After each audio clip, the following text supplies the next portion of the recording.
I call this meeting of the Lee County Board of Commissioners to order on this 21st day of May 2012. Welcome to all of our visitors here today. I see quite a few of the Board of Trustees members for CCCC here, so we welcome you also. Commissioner Oldham will be delivering the invocation, so please rise for that and please remain standing for the Pledge of Allegiance. Let's pray. Our Father, which art in heaven, hallowed be thy name. Thy kingdom come, thy will be done on earth as it is in heaven. Give us this day our daily bread. Forgive us our trespasses, as we forgive them that trespass against us. And lead us not into temptation, but deliver us from evil. For thine is the kingdom, the power, and the glory, forever and ever. Amen. I pledge allegiance to the flag of the United States of America and to the republic for which it stands, one nation, under God, indivisible, with liberty and justice for all.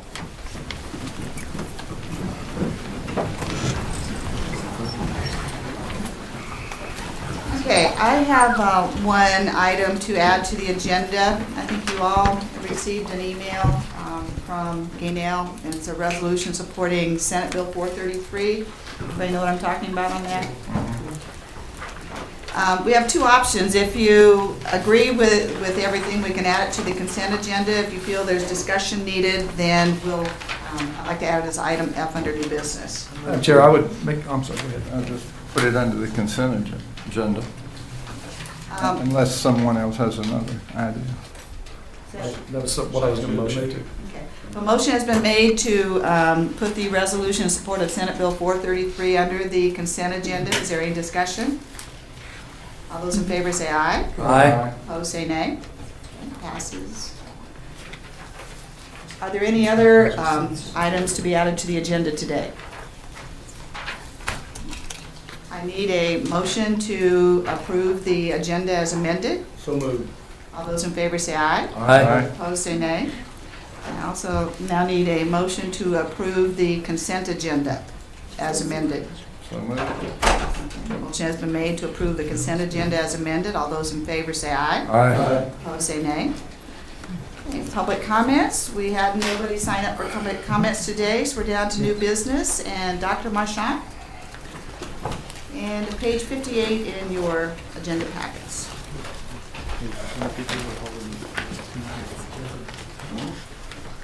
Thank you, Madam Chair. I would very much like to speak to you concerning two projects that I believe Mr. Crumpton has labeled 1A and 1B.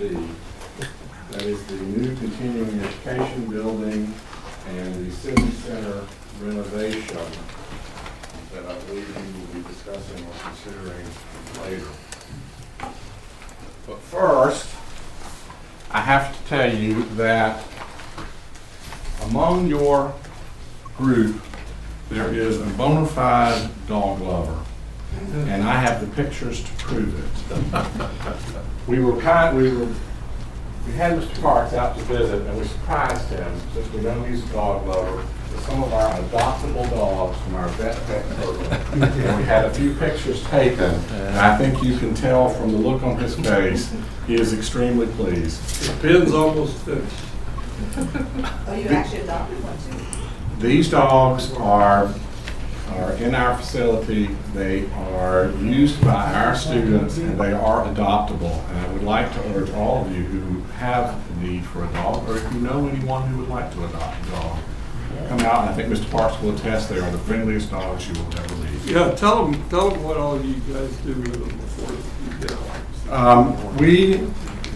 We get them from Pfizer, and they are used in the training of our vet tech students. Our vet tech program is one of the top vet tech programs in the United States of America. After a certain number of procedures, we must put them up for adoption. That is based on the regulations for our accrediting agency. So we do have a good number of dogs that need to be adopted. They're neutered, chipped, the whole 9 yards. All shots are up to date, and they're available for you free of charge. Thank you. I just thought maybe you'd want to know that you had a dog lover in your midst here. Are they mobile after you get through with them, or Sir? are they still mobile? Oh, yeah. Obviously, you don't own a Beagle. But we do. I would like to take the time to introduce, we have several members of the Board of Trustees here. We have Mr. Julian Philpott, who is chair of the board. We have Mr. Doug Wilkinson and Mr. Ed Garrison, who are on the Finance Committee, and Mr. Bill Wilson, who just came in, is also a member of the board. Thank you very much. As I said, the two topics I'm here to discuss with you today are the renovation of the Civic Center and the new Con Ed building, which is basically a health science building. At the request of Commissioner Womack, we did some extensive interviews with local Lee County only employees. And I think that in the first folder that you are looking at, you will see some of the numbers, which I think are quite astounding, for the number of medical related jobs just in Lee County.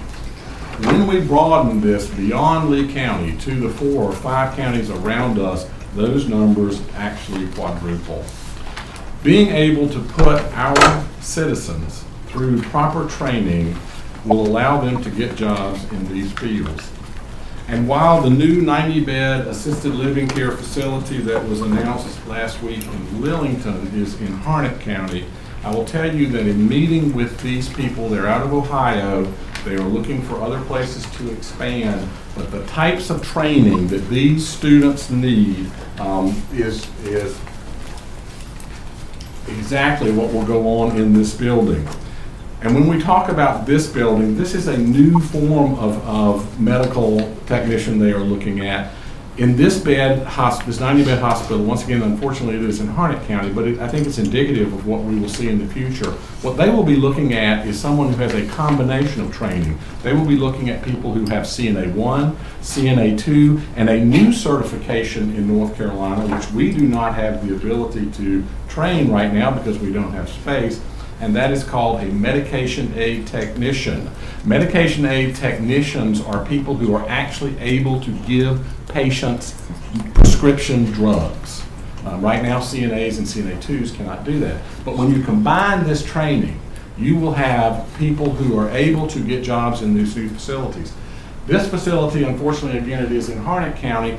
For these people who have the CNA 1, the CNA 2, and the medication aid technician, all of which they can get within a year, they will not only receive a highly competitive salary, they will have both retirement and health benefits. So these are good jobs that people can have. Dr. Marchant, where do people receive the medication aid technician training? It is a new certification. We will probably pilot the program. So they will be able to get it here. Oh, yeah, well, if we have the room, they will be. We recently piloted 2 other new tech.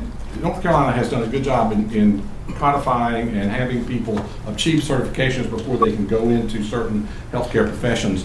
One of the other new certifications is home health aid, and these people are trained so that when individuals do not wish to enter a long-term care facility, they actually can go into the home. They learn the techniques of dealing and helping people, as they get older, stay in the home. We actually piloted a course here this past semester in that. We had some 18 or 19 successful graduates. Unfortunately, to do that, we had to not offer a CNA class during that time slot because of the lack of space. A third certification which we would like to begin to offer, which is relatively new in North Carolina, is the mental health technician. As you know, mental health services are expanded. Many of them are going into the home. These technicians would be able to go into the home or into the workplace and deal with people with mental health problems. I did want to, since I don't have a lot of time, I will tell just anecdotally, Mr. Womack, you asked some hard questions, and I appreciate you doing that because that sure did make us do our homework. You will see on that second page the 48 or 49 facilities, once again, all in Lee County, that we did survey. This survey does not take into account any new facilities that may be built in Lee County over the next couple of years. You also might find it interesting that it says on the survey that 2 hospitals were surveyed, and you wonder, where's the second hospital in Lee County? But believe it or not, the Duke services over here call themselves a hospital and insist that they be listed as such. So anyway, that is what you have got. The third page there that you have shows you a duplicated head count at the Lee County campus only from 07-08 to 11-12. We have not had a new facility, a new building built on the Lee campus since 2004. Due to the great help of this commission and Manager Crumpton, we were able to relocate a lot of the space that was at the old Jonesboro facility to the W.B. Wicker space, but that was replacement space. It wasn't necessarily new square footage. But you can see that between 2007 and 2011, our numbers in both curriculum and in Con Ed have increased dramatically. I understand budgets are tight, I understand things are difficult, but I can tell you that medical careers will put people in Lee County to work. We need the ability to offer this training. We have people on a waiting list for CNA, phlebotomy, and other medical-related classes now. We have people on our RN program and LPN classes on waiting list now. These people can go to work once they receive the training. I would urge you to look at Mr. Crumpton's recommendation and that if at all possible, begin construction of this building immediately or as soon as possible. I can tell you from having dealt with both Chatham County and recently the new building in Harnett County, you can't find a better time to build than right now. Prices are not going to do anything but go up for buildings. The construction industry is still hungry. They are still looking and they are willing to deal. I would urge you to also think about that in terms of your decision when to build this particular building. Before I go on to the Civic Center, I would like to stop about the continuing ed building, since these are two totally separate projects, and see if there are any questions. Yes, sir. I have just a couple. In general, can you tell us how many or which of these types of positions of the 6 categories that you gave us also require internship or any form of hands-on experience at the local hospital?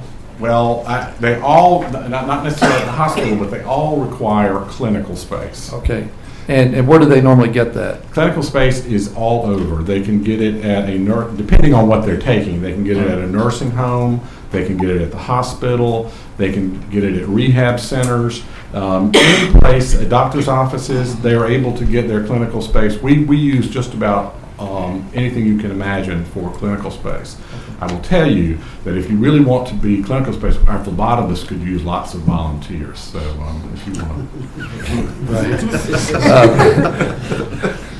The other question I had was with regard to the nature of instructors that you have to have. I know the preference is to have full-time equivalent instructors out at the campus, but how many, in reality, how many of your instructors in these programs are practitioners as well as instructors? In other words, part-time teaching. In the shorter term courses, the EKG, the phlebotomists, the CNAs, the vast majority, I would say up to 75%, are in the field practitioners. When you are dealing with both LPN and ADN, there are full-time instructor requirements that the Board of Nursing puts on you. All of these certifications, and that's what they mean by the word certification, have an outside board that looks at instructor qualifications, curriculum, facilities, those types of things. But the Board of Nursing for the RN and the LPN are a lot more concerned about the number of full-time instructors than some of the others are. And can you characterize your current cohort of instructors, what percent roughly of them are full-time instructors at CC, and how many of them are part-time and also practice?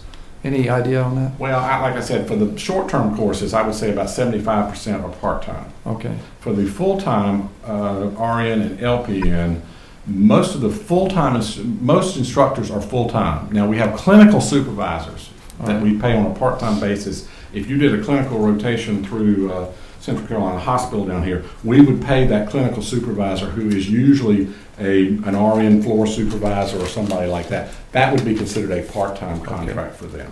So it would be, my last question is, it would be natural for some of these future positions that we want to train, for them to have a rotation or two through the hospital locally or through a clinic somewhere? Absolutely. Okay. They would all have to have some Okay. sort of clinical experience, Okay. yes. In a previous conversation I had with you, it seems to me that when they built that facility in Harnett County, they used some kind of creative financing. That caught my interest.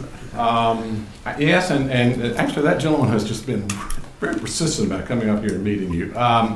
His name is Bill Smith from Red Rock Corporation out of Columbia, South Carolina. And I cannot give you the exact specifics, although I'm sure Mr. McNeil or Scott Sauer from Harnett would be glad to do so. But as I understand it, it is a 20-year lease buyback. The company builds the building, and then as part of the regular appropriation to the college, that lease payment, whatever we call it, is paid on a yearly basis. So there is no large amount of money, well, it's still large, but there is no millions of dollars up front to build the building. And at the end of the year, the county will take possession of the building in Harnett, and they will then transfer it over to the college. Wayne, did I get that basically right? I think so. Okay.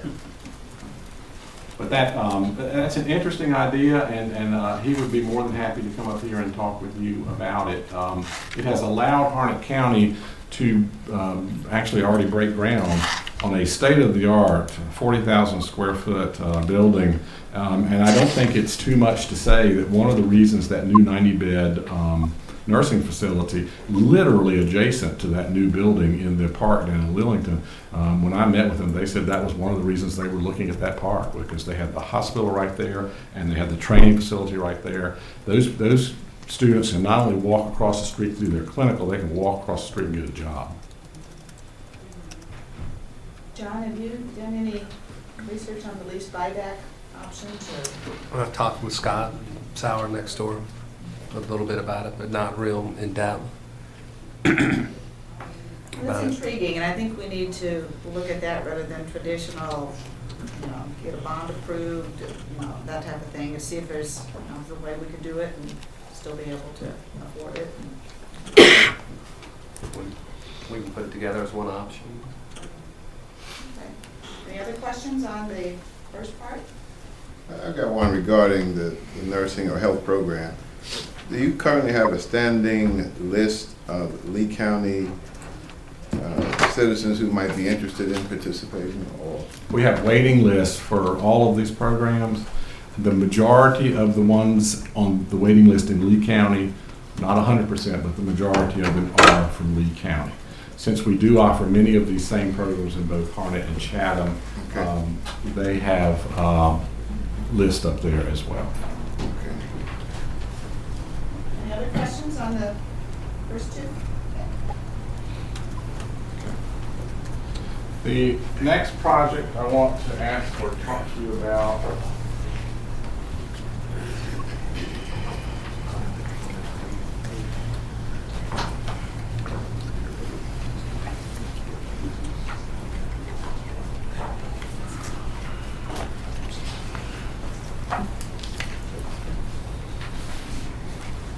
and I know you've had presentations on both this by Mr. Robinson and our architect, so I really am here basically with the backing of my trustees to urge you to consider this.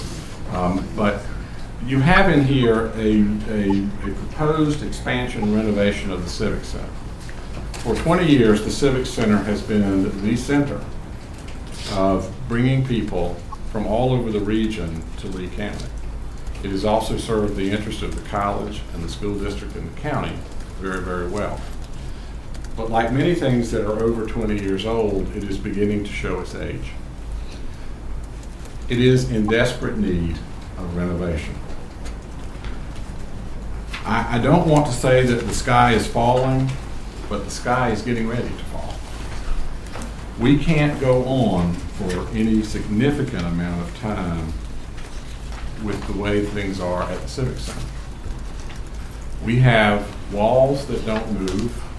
We have mechanical devices that were original to the building 20 years ago that no longer work.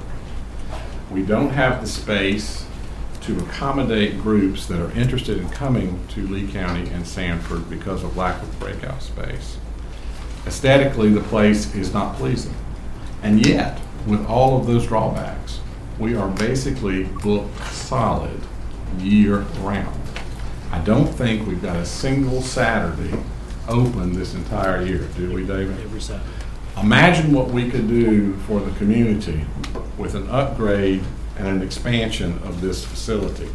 Imagine the economic impact that it would have on our city and our county, in particular our hotels and our restaurants, our shops, art, antique, and those types of things as well. What I've provided for you here is some statistical data for the Civic Center. I believe you have seen this. You may or may not have. I've also given you a list of some real issues with the Civic Center that's listed out for you, including a constant reminder from the fire marshal that we are out of code with a number of things that he looks at. I've also provided you some visuals in terms of the Civic Center and some of the problems that he has. I have also provided in your packet a number of people who use the Civic Center on a regular basis, letters of support for the expansion of the Civic Center. I have been involved with the management of conference centers and civic centers for probably 20 to 25 years, starting at my venue at the College of Charleston. These types of facilities are created to bring business to a community. They are not end-all and be-all in themselves. They are created to spur economic development within a particular region, town, or county. And quite frankly, the Civic Center has done that and done it quite well for the last 20 years. In order for it to be able to continue to do it and continue to make the impact that it makes in our community, we need to have it upgraded, and quite frankly, we need to have it expanded. Once again, I go back to the fact that now would be a good time to expand that building because of the reduced cost of materials and construction. Like I said, I know you've had a full-blown presentation from Mr. Robinson and our architect, and I am here with the board, backing of the Board of Trustees, to simply ask that you consider to move forward with this project as soon as you possibly can. And I would be glad to answer any questions regarding the Civic Center. If you expanded the way that you showed us in the drawing earlier, what kinds of events could you host that you cannot do now?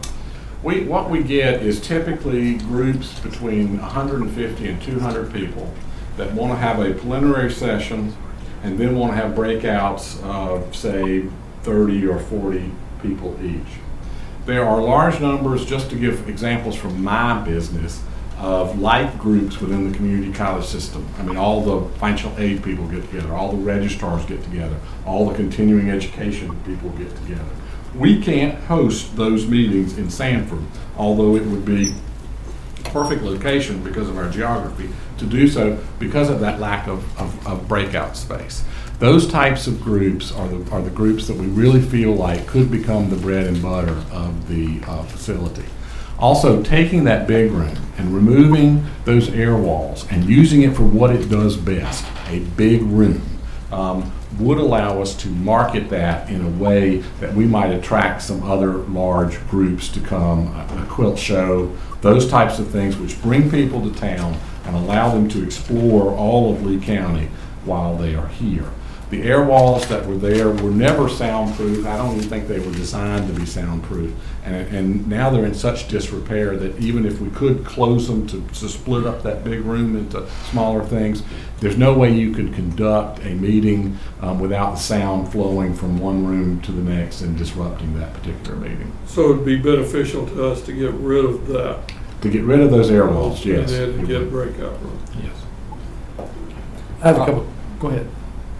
Oh, I wanted to ask you if you could just sort of briefly talk about your thoughts about the revenue production for that facility when it's expanded. It seems to me like I'm aware that a number of people who use it are given the use of it gratis. Right. And it seems to me like that in the remake of this center, and especially if we begin to call it a conference center, and really promote it as the place, the newest, the best, one of the best in central North Carolina.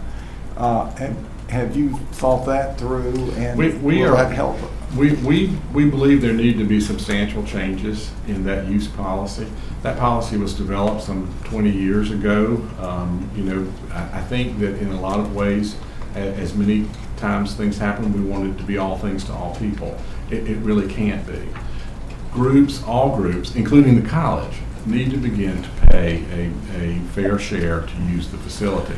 Mr. Robinson and Mr. Foster are developing for the Board of Trustees a set of new rules and guidelines that they will consider at their July board meeting.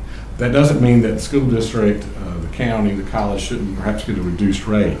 But when Mr. Foster and his crew are there at midnight, as they were recently, to turn it around from the Business Expo to a dinner the next day, those costs need to be, included, whether or not it is the county, the county, the school district, or the college. So yes, we acknowledge that, and we are addressing that. We believe that with the addition of the additional space, the Civic Center will come very close to breaking even. Like I said, I've been involved with Civic Centers for 20 years. I ran the one at the College of Charleston.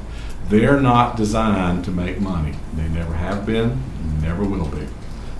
Very, very few do that. But we believe we could get it to a place where it is no longer a burden on the taxpayer. I believe we could make it break even. Okay. And one other question.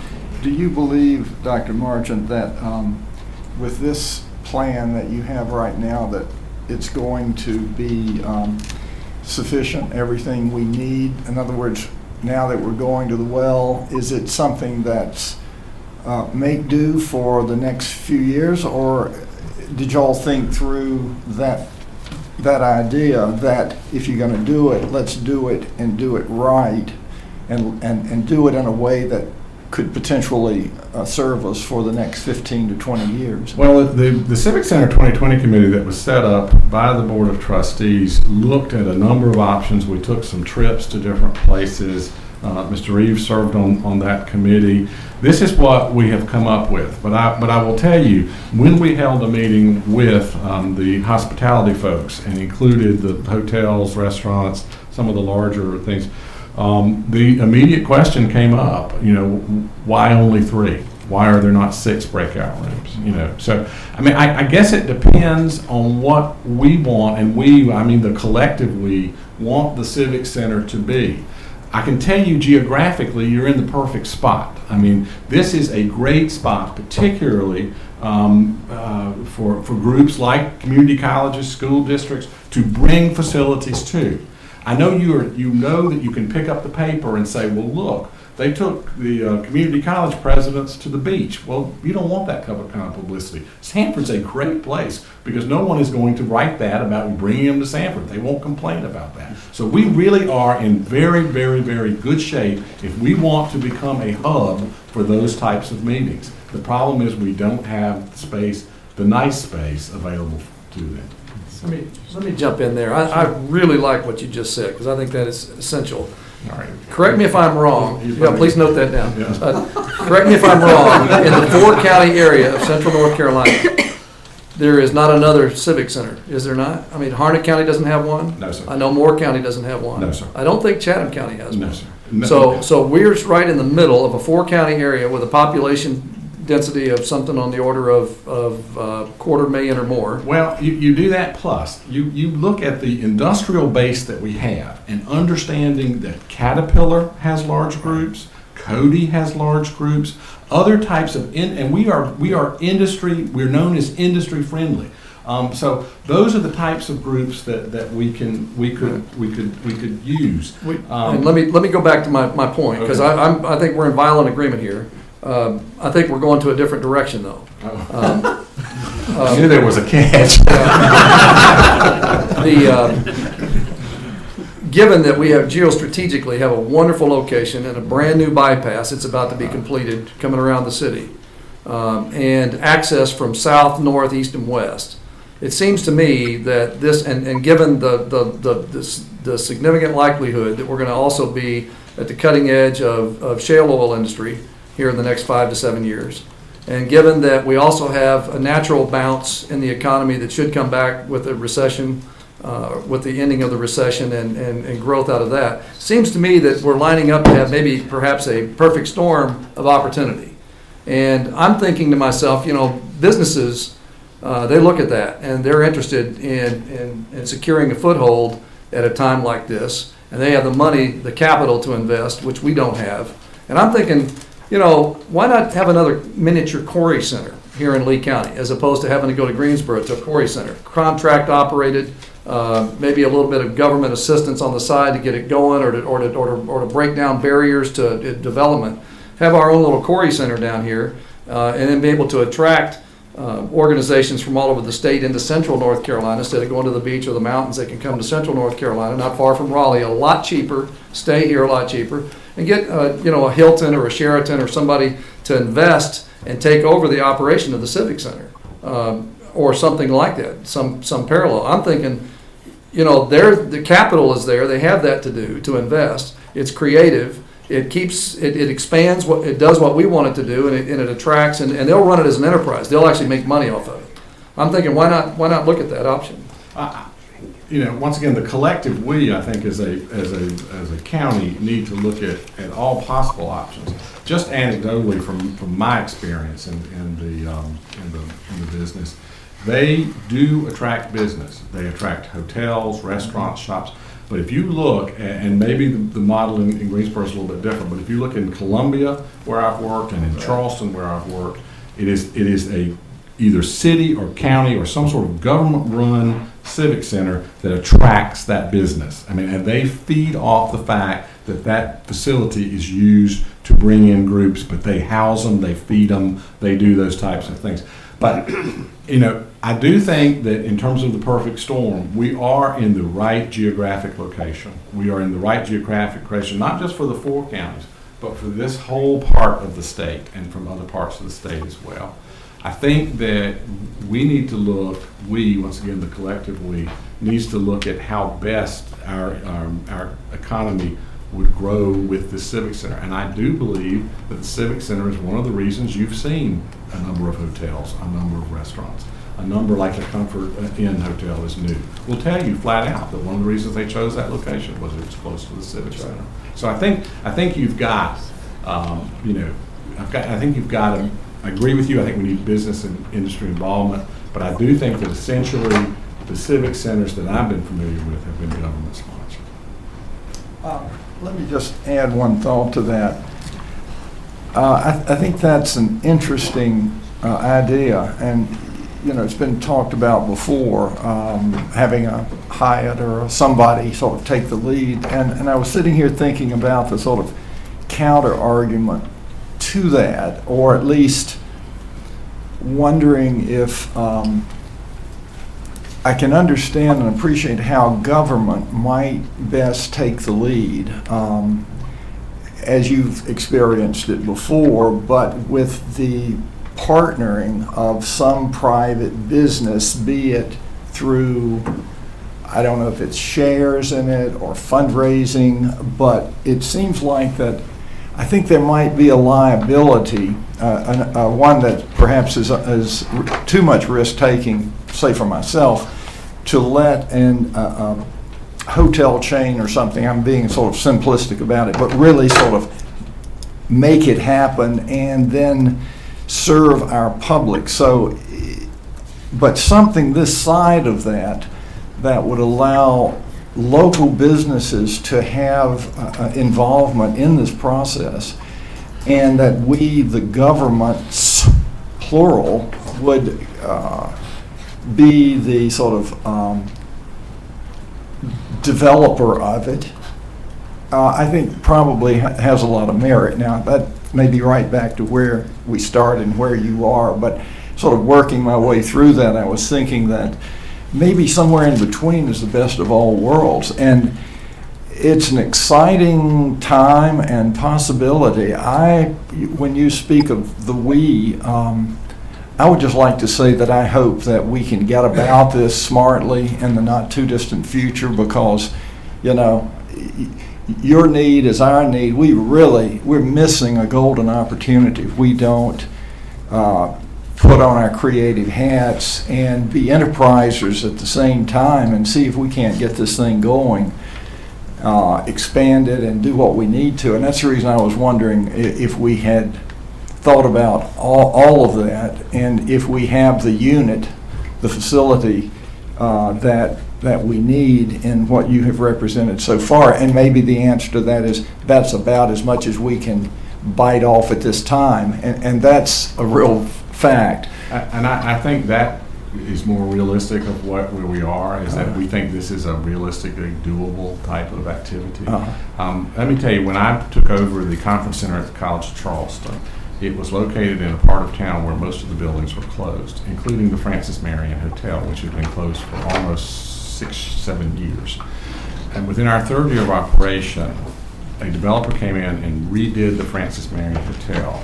He, at his own expense, built a walkway between the Francis Marion Hotel and the conference center.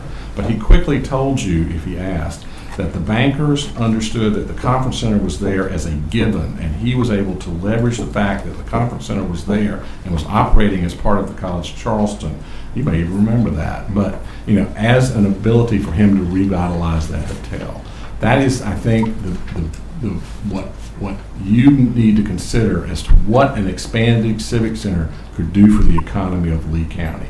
And I think it would make a tremendous positive impact on Lee County. I'd also like to just to make sure that we understand, we are talking about two separate projects. The Con Ed building is something that the college needs. It is our mission to educate the citizens of Lee, Chatham, and Harnett County, and it fits into that mission.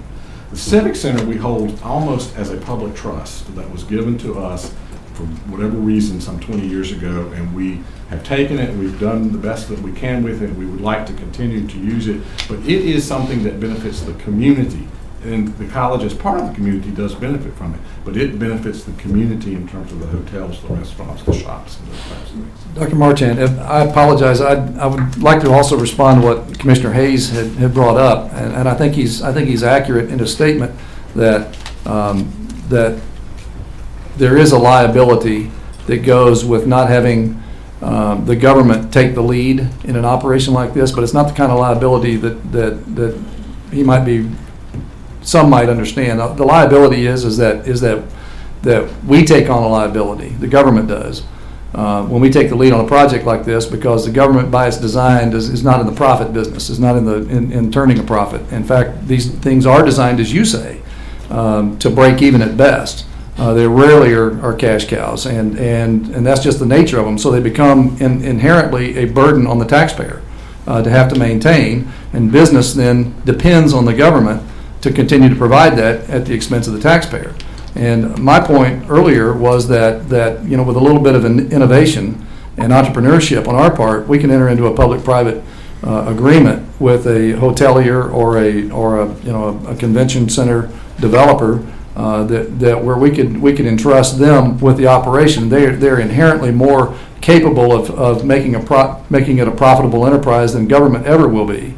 And then the community still benefits in the same way, if not better. Businesses come here in the same way, if not more, and the taxpayers shoulder less of the burden. And that's the point I was making. I think that given the geostrategic location we have, given the transportation assets, 4-lane highways coming into Lee County, I think we're in a great position to do just that, and to expand the conference center or the civic center into a true conference center, and getting another major hotel chain to come in here and expand, maybe even get a nice restaurant there, maybe a meeting room like we don't even have in Lee County anywhere, where we can seat 300 or 400 people at one time and have a banquet. I mean, we can't do that now anywhere in Lee County that I'm aware of. Unless we clear out the convention center and bring in a lot of extra chairs and tables to do it. Can do roughly. So I agree. You know, I think that moving forward, you need to look at all options. But all I would tell you is that we've reached critical mass at the Civic Center. And even if you were to go to a private concern, I think with this expansion, it would look much more attractive to a potential Hilton or something than it does now. So I think it would also show that the community is committed to making it a first-rate facility. But I go back to, the Civic Center belongs to this community. It is not just a college piece of property, and it benefits the entire community. Well, we definitely will have to be creative in how we arrange the financing for that, because when this was first set up, there was a hotel motel tax that was a tax to take care of all of the capitalization needs. And John, where are we on that now? Well, it was designed to take care of the operational needs of the facility, and for several years it covered the difference between the cost to operate the facility, the revenue that was generated, and now the county's contributing I think it's $53,000 a year to the Civic Center, and the occupancy tax fund is actually decreasing at this point, not increasing. So we're kind of at a crossroads here, and this is pretty much the last year that we'll be able to use any of the fund balance from the occupancy fund to fund the Civic Center. So this is a critical year to make some changes there, and at least try to get it back to break even. I would like to add just one other point. And, this is a difficult year to be talking about capital projects, still not quite out of the recession. We still have a lot of other competing projects. I know we're now, basically, this is competing directly with public schools. There's a big hue and cry about building a new elementary school, and we can't do both. I'm not even sure we can do either. And I think we ought to be realistic. As much as we want to do, and we need to do something with the Civic Center, we also are faced right now with a great burden of having other capital needs in the community. And we've got to make some tough decisions about that. I don't envy your job, but I would like to say that for both these projects, we appreciate your attention, we appreciate your support. The commission here has always been a big supporter of the college, and we do appreciate it. We appreciate everything you do for us. I'm going to hang around if y'all need any more questions answered, but I do want to once again acknowledge the presence of my board of trustees, and I think that their support here shows how much they put the confidence in you folks. So thank you very much. Thank you. I've got one other quick question for you. I want to make sure that I'm still clear. At one point, we were talking about two buildings. We were talking about Allied Health Building and Continuing Ed Building. And will the Continuing Ed accommodate some of the needs that you mentioned regarding the health industry? Yes. So we'll be okay? Yes, it will. And secondly, who's deciding, or has it been officially decided that the location of that building is going to be on what, the far end of the? It would be, I don't know how to describe it. It would be on the other, as I call it, the other side on the same side of Kelly Drive that the Civic Center is on. Because down near the farmhouse there, the pond? Well, close to that, yes, sir. That and I believe when we showed you a master plan, we actually have a site plan for 3 buildings there. This would be the first of 3 that would take up that space that this commission, along with the college, so wisely decided to buy that property some years ago. I'm still curious as to why we would be going, we're getting away from the Civic Center where, I'm with you on that. yeah, where I think we ought to be working toward, and getting that end of the operation in good standing. I mean, You mean moving this new building closer to the Civic Center? I would have an interest in seeing that. And we can certainly explore that. I mean, it's, eventually when it's all built out, the buildings will be right next to the Civic Center parking lot. But we could certainly look at shifting that first building. Yeah, we're gonna have a vacuum in there. Yeah, you've got, Commissioner Reeves makes a great point, because there was another diagrammed building. I think the Allied Health Building was diagrammed closer to the Civic Center, and this one was farther away. It was kind of reminiscent to me of the Save the Indoor Furnace. So we're going to build a greenway to save the indoor furnace, but we're going to start on the opposite end of the county. and we got to get to the indoor furnace to save it, you know. Right. And I was thinking, might be more intelligent to build out away from the Civic Center as we go. Yeah, this is right here, where, it would be, so we're thinking about moving it toward that way a little bit. Quite frankly, I was thinking about getting as close Yeah. to the Civic Center as we possibly could. Well, we could certainly get Mr. Hobbs to look at that. I mean, that's not an issue. I mean, it still leaves us the other land here that as we can expand into other buildings. I mean, that really, that could probably work. It would draw more attention, I think, and be, the school would be better served having it up on this end. Right. It looks like real progress is taking place. It's a new facility. We can ask Mr. Hobbs to take a look at that right away. Anybody else want to see that? Well, we're through. Thank you very much. Thank you.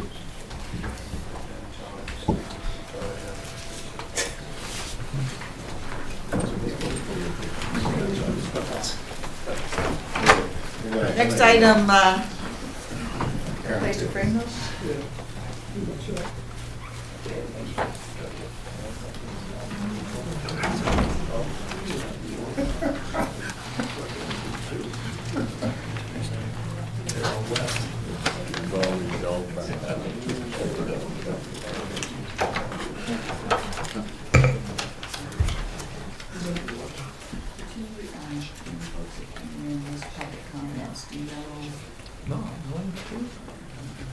My understanding that you were going to sign up for public comments and you missed, you were a little bit late, so. Change the time. The chair will acknowledge you for just a few moments if you want to come up and identify yourself and state the reason. Give your address and phone number too, so you can. My name is Victor Ramon Ingram Jr. I'm from Broadway, North Carolina. I stay on Burgess Circle. I'm here to just talk about a trip I'm going on. I'm going to play football in Australia in the All-Star game. I had an article in the paper Sunday. I saw that.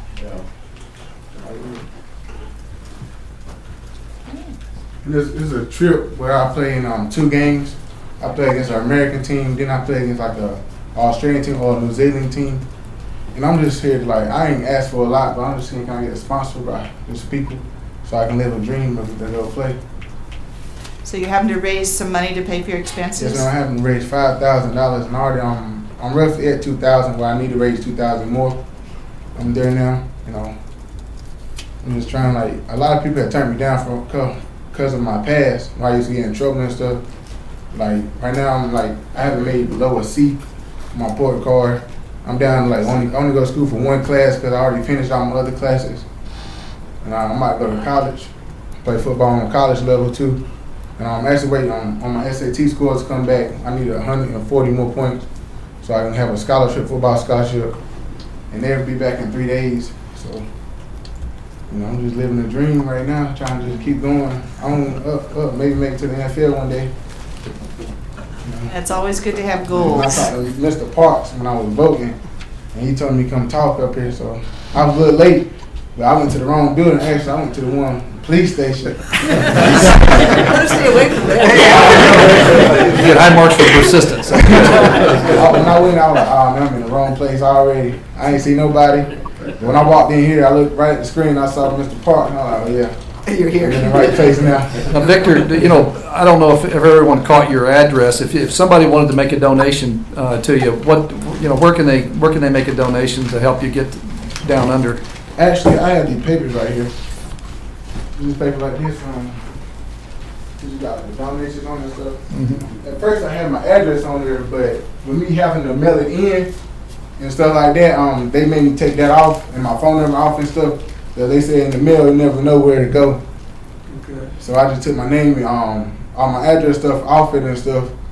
So when people ask for a donation, I even give them my phone number or they try to in my email or something. So it's best for them to send the donation directly to Utah to where the camp is? How do you do it? My grandmother actually, she made an account for me. Did she? Okay. Yeah, and so when she get it, she put it on her card and then it goes straight to them.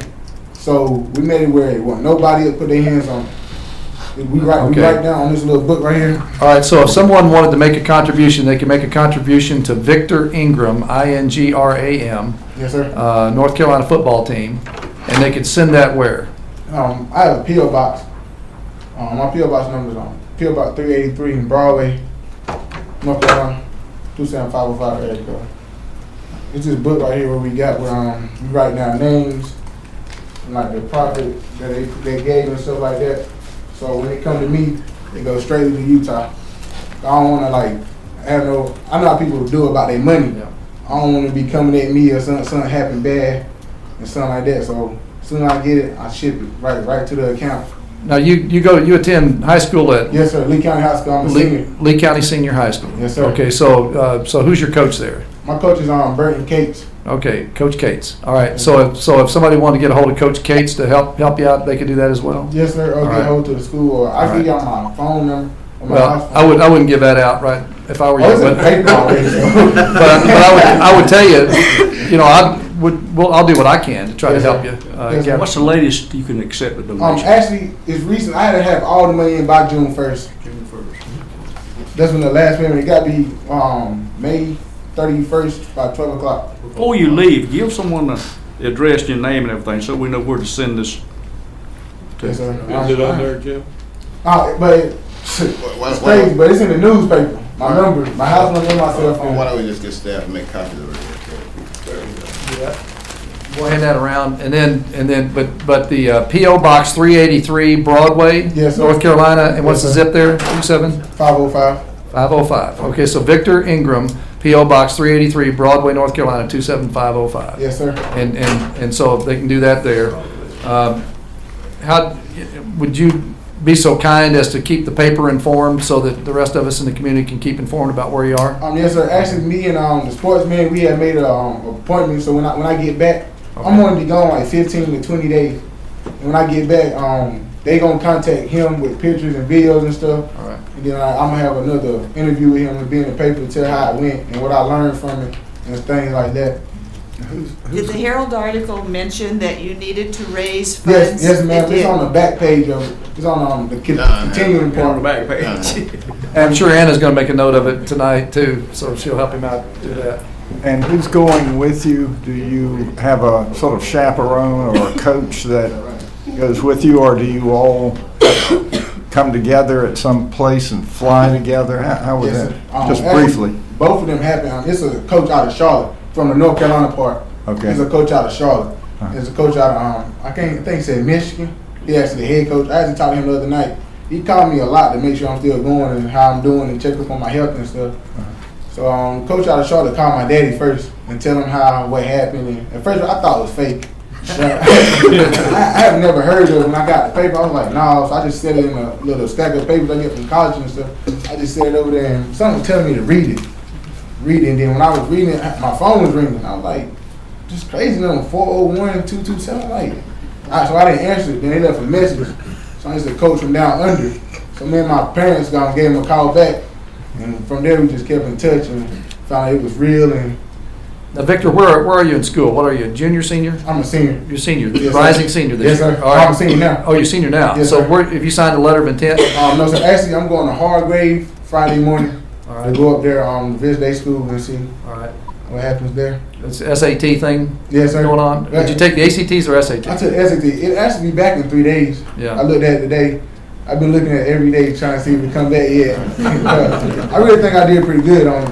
I honestly do. One other question. What position do you play? I play left tackle, nose tackle, and defensive end. All at once. I can't play all at once.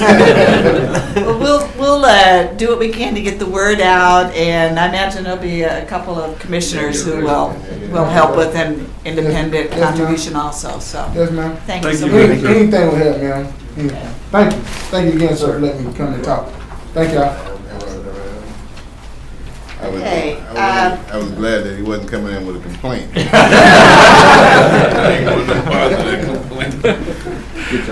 Okay, we're down to item B on new business. Meg Moss from Lee County Industries.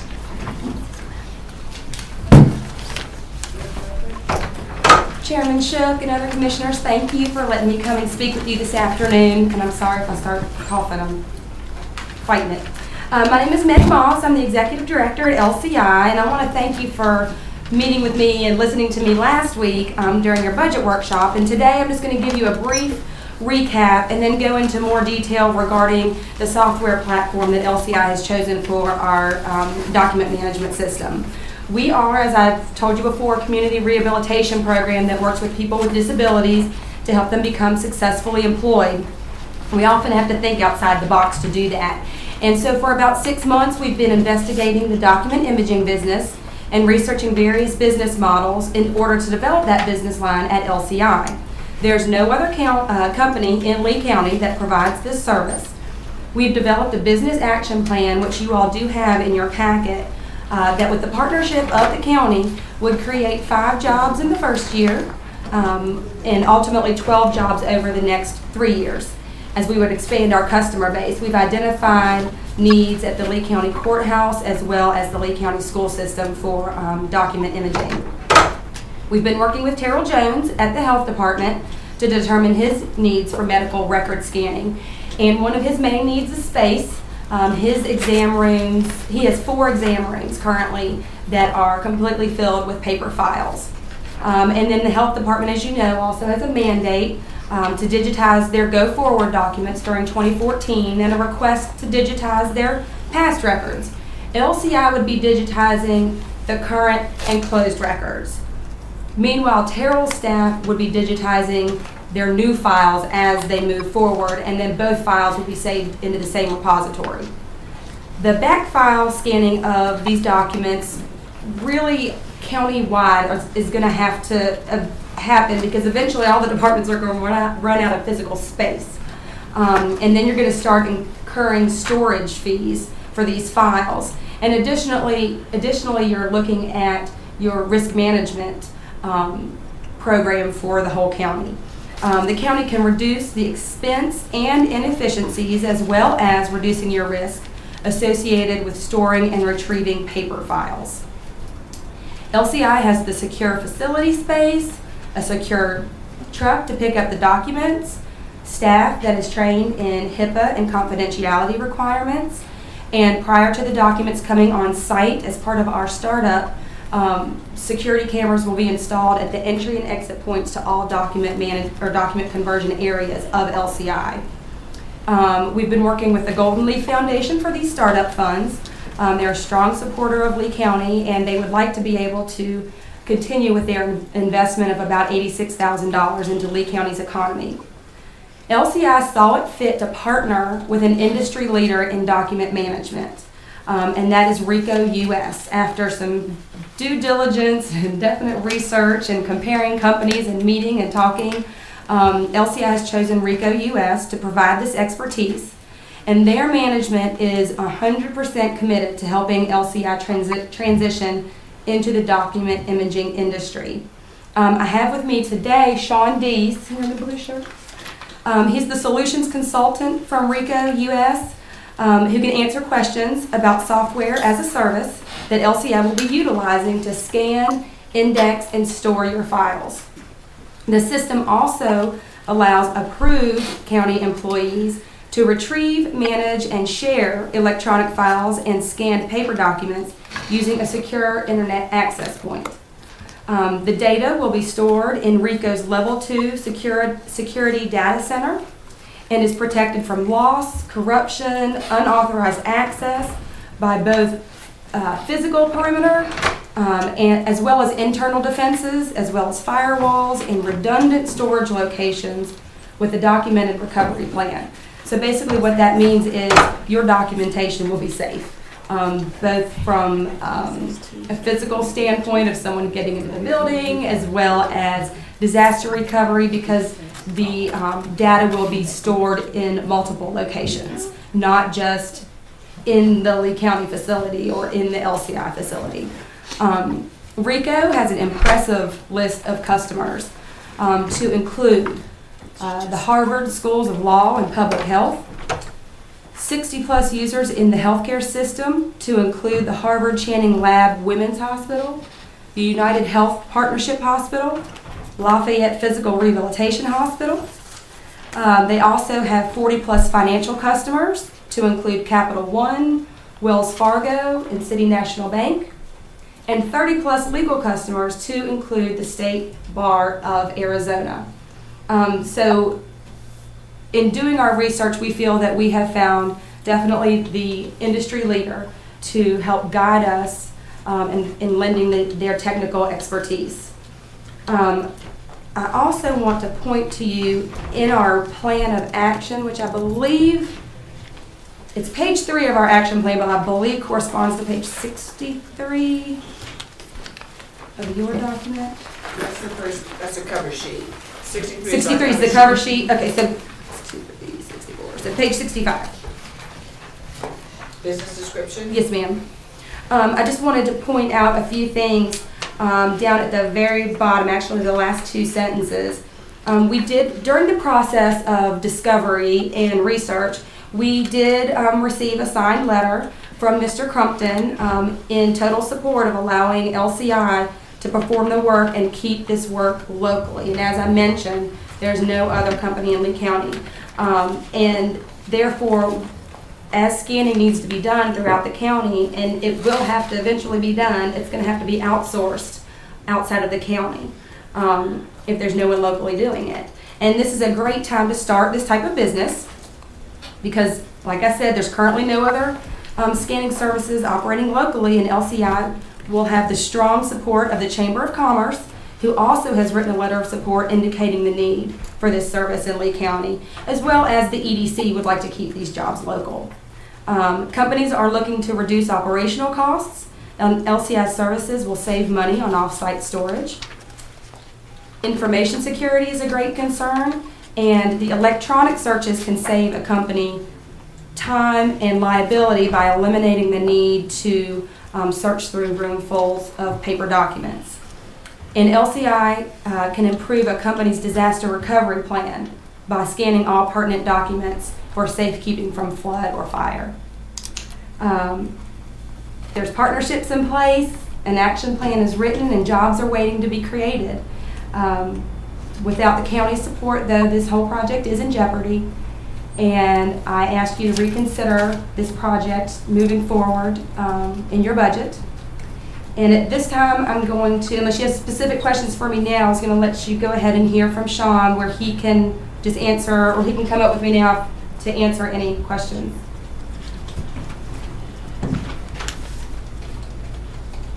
Hello. Hello.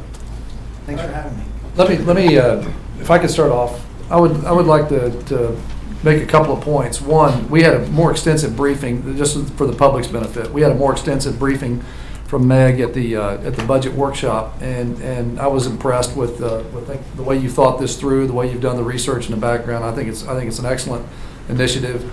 I recall at that meeting that you said that the IT director, Kyle Edwards from the county, was bought in, that he agreed that this was a sufficient technological initiative, that there was a demand for it in the county government and that sort of thing. And Yes, sir. Kyle may want to just put his endorsement on this project as well. We trust his judgment in terms of what makes sense from an IT standpoint in the county. Absolutely, and we've extensively looked at Rico solution, the solution that LCI is proposing for the architecture and the infrastructure that would be behind the back scanning process. Feel very comfortable with it. We've worked with Rico in the past, and they have all the mechanisms in place that would make it successful for the county. Now, from a contractual standpoint, a question that didn't come up when you briefed us before was that this is permissible from a legal administrative standpoint, that by them partnering solely with Rico, that's not going to put us in any kind of a problem if we're sponsoring this type of a project? I have not looked at that, Commissioner. That question has not been presented. It's just something we probably ought to take a look at so we don't get a complaint later that we sole sourced a known opportunity to do business with the county without opening that opportunity up. And the contract would be with LCI. Right, I understand. Not with Rico. Okay. I understand, but in effect, Okay. we're sole sourcing that business to Rico. And I'm just saying we need to make sure that we've done our due diligence on that, to make sure we don't get into a complaint from another business outside the county area that says we didn't get a shot at that business. I would like to say that I did do some research on RICO, and I think you guys do have a good reputation. I'm not so sure that you know what you're getting into here with our local government, but that's a risk you're going to have to bear if you do that. And I do agree that there is a definite local need. I want to reemphasize that both in social services and in health. We have a definite need to do both backfile conversion and the digital records management and maybe even with workflow. It'd be nice to see us automate our workflow processes downstream, and I hope that that's a natural extension of what your solution will provide. Yes, sir. Okay. I do have one follow-up, though, on something, on an initiative or an idea that Commissioner Shook brought up at our offsite meeting, and that was, is there the possibility of the county burden being provided through the Frontier Spinning payback on that loan? I thought that was a brilliant idea to try to use that instead of having to go back out of the budget. And I don't know, County Manager, is there any possibility of doing that? I still haven't looked at that agreement, but I think there is, from what I remember about it, there probably is a way to structure that. And I I have to call Golden Leaf and make sure that it's all right with them. If Golden Leaf it says that's permissible, I mean, it's Golden Leaf originally provided that money to Frontier. Frontier's paid it back. It's supposed to be for economic growth and development purposes. Small business. Yeah, small business. This is a perfect opportunity to then roll that cash right back into this project. I think that would be great, and then it wouldn't have to come out of the budget. John, how much are we talking about here? I don't have those notes from the budget workshop with me, but how much did you cut out of the health department that they need to find it back in there? 120,000. 120,000. 120. 120? Yes, ma'am. And is that for the 2-year plan or to do everything? No, the 120,000 was to scan approximately half of the health department's back file. So the total project would be 240,000. But when Terrell and I discussed, he said, we need to spread this out over 2 years. Yeah. So the 120,000 is to handle half of his project. Yeah. See, the other thing we've got to be mindful of is the fact that we're about to ask staff to get engaged, and there's already we're already shorthanded on staff because of all the cuts, and we really need to pace ourselves on commitment of staff time to that project as well. But as long as we can manage that workload of triaging those documents and shipping them off and getting that done. Commissioner Womack, we've already been preparing. We have 66 boxes already boxed up and ready to go. Okay. So one of our staff members has been working on that at a regular pace in anticipation of getting this good. I have a question. Have you checked to see, does the city of Sanford have a need in this area? I have not specifically spoken with them, no. Sorry. I have. Enlighten us. We've had conversations with John Clayton, who is Kyle's equivalent over there, just to, when we first got engaged with this project, it became, not only a professional engagement, but certainly personal, because once we saw, how this was going to affect future employees at LCI, it became kind of a labor of love for me. So every opportunity that I've had visiting people within her arm's reach, I wanted to kind of let them know that LCI was there for services, not just backfile, but numerous other applications. And Mr. Clayton said that he was very interested in all the services that they could offer, including this one, and was going to do some research in terms of what his needs were. I can also say that Megan had some conversations based on our experiences in other counties to also reach out to the sheriff, who is in the process of doing a relocation. I guess their offices are being renovated, and that they're having to pay a pretty substantial fee to store all of their documents, which certainly are extremely sensitive to certain people who may or may not want to be incarcerated, but more importantly is another avenue of revenue for LCI to continue the path of making this business standalone. So we're certainly there to assist her in every way we can to facilitate and communicate it effectively, to let them know that they can trust her to do what they need to do. Lieutenant Broadway may have an interest in it too. Well, certainly our clerk of court will have extreme interest in it. And I don't know whether you've spoken with her or not, but that may also involve the Department of Justice letting them know what you're offering here in Lee County. How many other counties are you serving right now in North Carolina? Oh, that's a great question. I would say, off the top of my head, just the ones that I know of are the ones that I've lived in. Mecklenburg County, Forsyth County, Wake County are active and current as of right now. Oh, you've had some big guns there. Oh, yeah, absolutely. Okay. Madam Chair, I would also ask that if we're going to elect to contact Golden Leaf, I would suggest that we get clearance for the full amount. How we divvy it up, it should be our business, but I'd ask for the full amount in advance and cover it, the two-phase project. And then do it like they're asking, half now, half later, but have the money on hand. Is that a formal motion? It is. Okay.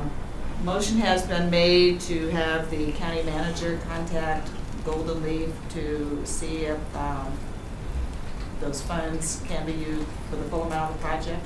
And then we would determine how it's divvied up as the bills come in. Is that right? Broken out of the percent.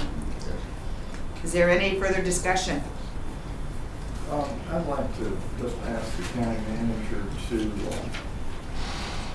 just reflect briefly on how this fits at the moment in his thinking relative to the budget process that we're very much into now. Are you comfortable with all you've seen and heard? We want to, it sounds like a great idea, but I think we need to be prudent and thoughtful about this, and I think you're the person with your hand on the switch. And how do you feel, Mr. Crumpton? Is this, everything fits together budget-wise, as far as you can tell at this time? My finance officer just dropped her head, so anyway. No, sir, I think after last week, Lisa and I had started looking at two issues. One was how to get the scanners for DSS, so that we would have the capabilities of going forward to do the scanning and make sure we were, taking the easier route with NC Fast and making it our employees in DSS more productive with that setup. And then we were looking at it the same way with the health department. So we were trying to, rearrange the budget when it's presented again back to the board on June 4th based on what the board had instructed us to do last week. Now we've got different instruction about, trying to do the full program with the health department and trying to get those full funds through Golden Leaf. And I think that if they would approve that, I think that would be a good use of the funds. And the intent of the funds that we received from Golden Leaf when we got repaid was to put it back into a revolving loan fund or something like that. Now this wouldn't be a loan, it'd be a grant, but it does create jobs. And in the agreement, as I remember, it did say, for economic development purposes. So I think we just want to make sure from Dan Gerlach that we had approval to do that. It also take care of our requirement that we have to get our documents scanned, right, or get this all. That's correct. Both departments will eventually be under a time constraint. We're having it done, even though we're not under it right now, but going ahead and getting out ahead of it, especially in DSS and Health Department going forward, so we have less of an impact on space. It is important to us. Well, I think I hear you sort of giving a caution to green light, and I suppose I'm thinking about is this, we've got to do this, and this sounds like a great solution.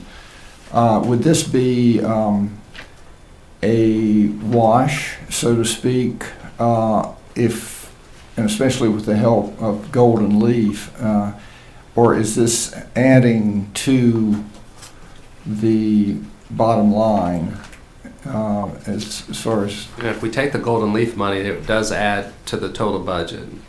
The instructions I was under the impression I got last week was that if we do the scanners and try to get started into the scanning, was that we would cut in other places of the budget so that the bottom line did not increase.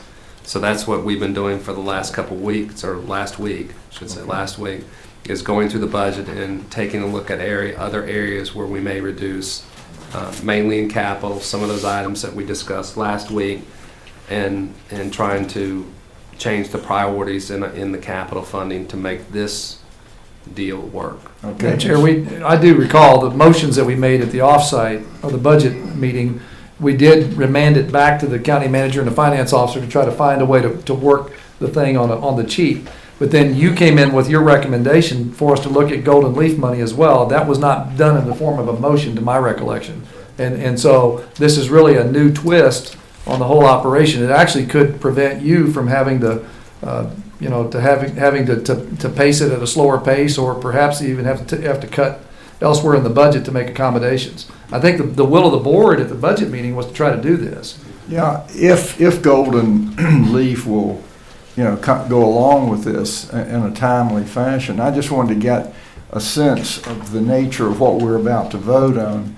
This would not be effectively approving this in the budget. This is asking Golden Leaf if they would be willing to partner with us in And this. we're not approving the budget tonight after the public hearing anyway. We're not ready for that. No, I know, but I wanted to make sure. Sometimes but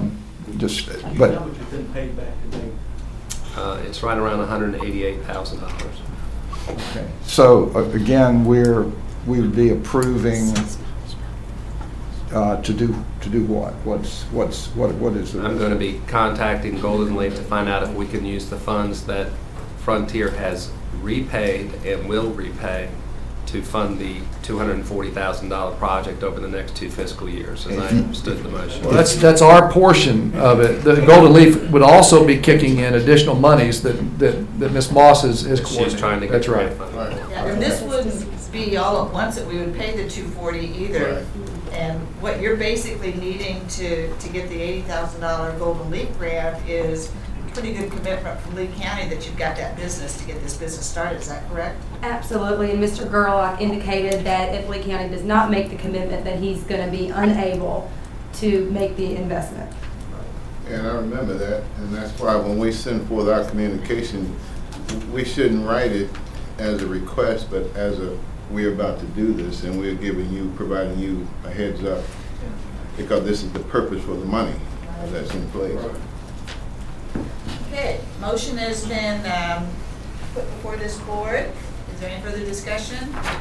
All those in favor say aye. Aye. Opposed say nay. So we're now at least moving forward on it. Okay. Okay, thank you all so Thank you very so much. much. I appreciate your time. Okay, next on the agenda to consider bids for boiler and chiller replacement. Actually, John, do you mind if I switch you around with the fire department budgets? I always hate to keep people sitting for a long time when they've been sitting here for. This should be quick. We have Daryl Mullins here too. He's sitting as the architect. Okay. So just keep the agenda as is and we'll get through it. Can we, yeah, we'll try to make this quick. This is something that was budgeted and the bids are in under budget. Okay. The boiler base bid was $55,000.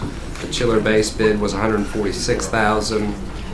It's recommended from the architect that we do the water pump alternate for a total combined $205,900.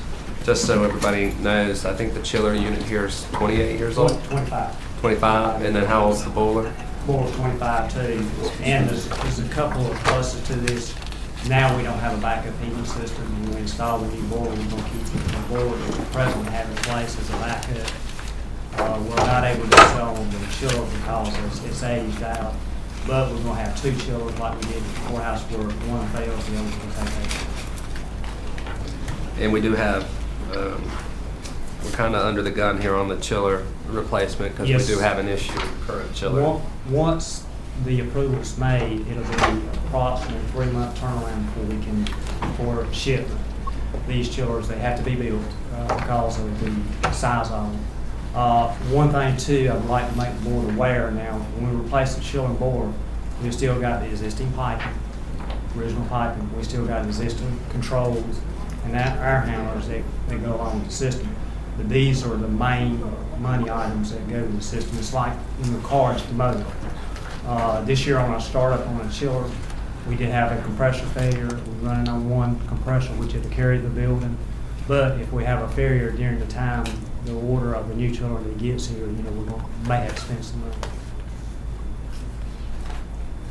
All right, so what we need to do is get this board to approve awarding the contract for this to actually two companies.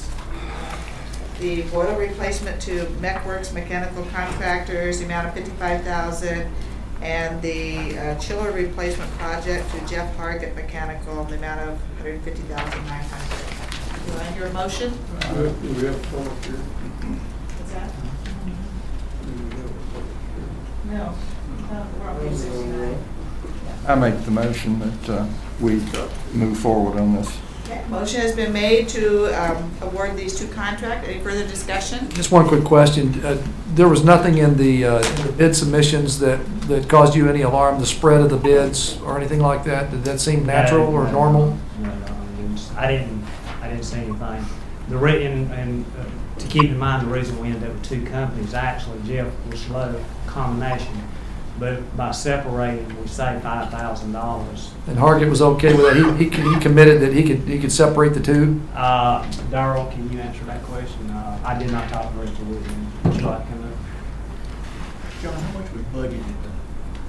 $235. That was a requirement of the bid documents. So we retained the authority to separate the two and award two different contracts? Exactly. And he knew that when he bid? Okay, and it didn't affect, he didn't give you that I'll give you a discount if I do both? We wouldn't have considered that. Okay, all right, very good. It was $235. 235 was budgeted. I just want to make sure. We went through this once last year. It's just a good point, so you never know, did. because it can come back, that's true. Thanks for the question. Okay. Motion has been made. All those in favor say aye. Aye. Opposed say nay. Passes, thank you. Thanks, All right, Darrell. thank y'all for your time. Thanks, Ross. Okay, next on the agenda is Don Landers, who's going to be presenting the 2012-2013 Fire Department budgets. And this is just a presentation. Keep in mind that we will be having a public hearing on these fire budgets on June 4th. Yes, ma'am. It's not a long presentation. I'm trying to talk real fast. Actually, you get your little folders, folks. We got all the. You've got this handout. Yeah, I read that. No, it won't be long because I have another one at 7, so I'll try to be short and sweet. Lee County Fire Advisory Board, on behalf of the fire departments, for the last 6 weeks, we've been going through the budgets, line item by line item. We actually met with the fire department representatives back on May 8th. When we sent out the submission packages back in January, we tried to encourage the fire departments to hold the line as much as possible, and they all worked hard towards that goal. For the most part, the fire departments will be in compliance with the FCC regulations that take effect in January. In meeting with them, we feel like most of them will be ready for the switching over to the digital trunking sometime late fall is the goal, but it may be pushed back. One of the biggest things we saw when we were going through it that was an obstacle for the fire departments was fuel. They've all gone through their fuel budget for this year already and are working off a reserve. So that was one of the biggest challenges we saw. And the other was, of course, personnel and cost of 2 new substations coming online. And I won't read the whole letter. We'll just kind of skip to some of the highlights. Tramway Fire Department budget changed, had an increase of about $11,683, or about 3.6%. The biggest reason for their change was that last year they got a grant to replace their SCBA, their air bottles and packs, but the system they went with required a different cascade, so they had to purchase a mobile cascade, which allows them to refill their bottles on the scene. So they had some new debt that went and purchased a mobile cascade system. But even with the increase in their budget, they had some modest growth in their tax base, and at the end of the day, their budget, as approved, would change the tax rate from 7.8 to 7.9, so 1/10 of 1 cent change. Deep River Fire Department has the airport, the Raleigh Executive Jet Port out there. It's a good thing. but it can also be a bad thing. They lost about $6 million in tax base. It flew off. So that hurts because they're a small tax base. So when you lose $6 million, it doesn't sound like a whole lot, but when you got a small tax base like Deep River does, it does hurt. They lost some tax base there. They lost a little bit of, wasn't enough offset and growth to offset it. So they had a $25,000 increase in their budget, or about 11.5%. But we met with them. Their president came and sat down, and they took the initiative once we kind of got all the numbers from everybody and saw that their rate was almost going to go up 2 cents.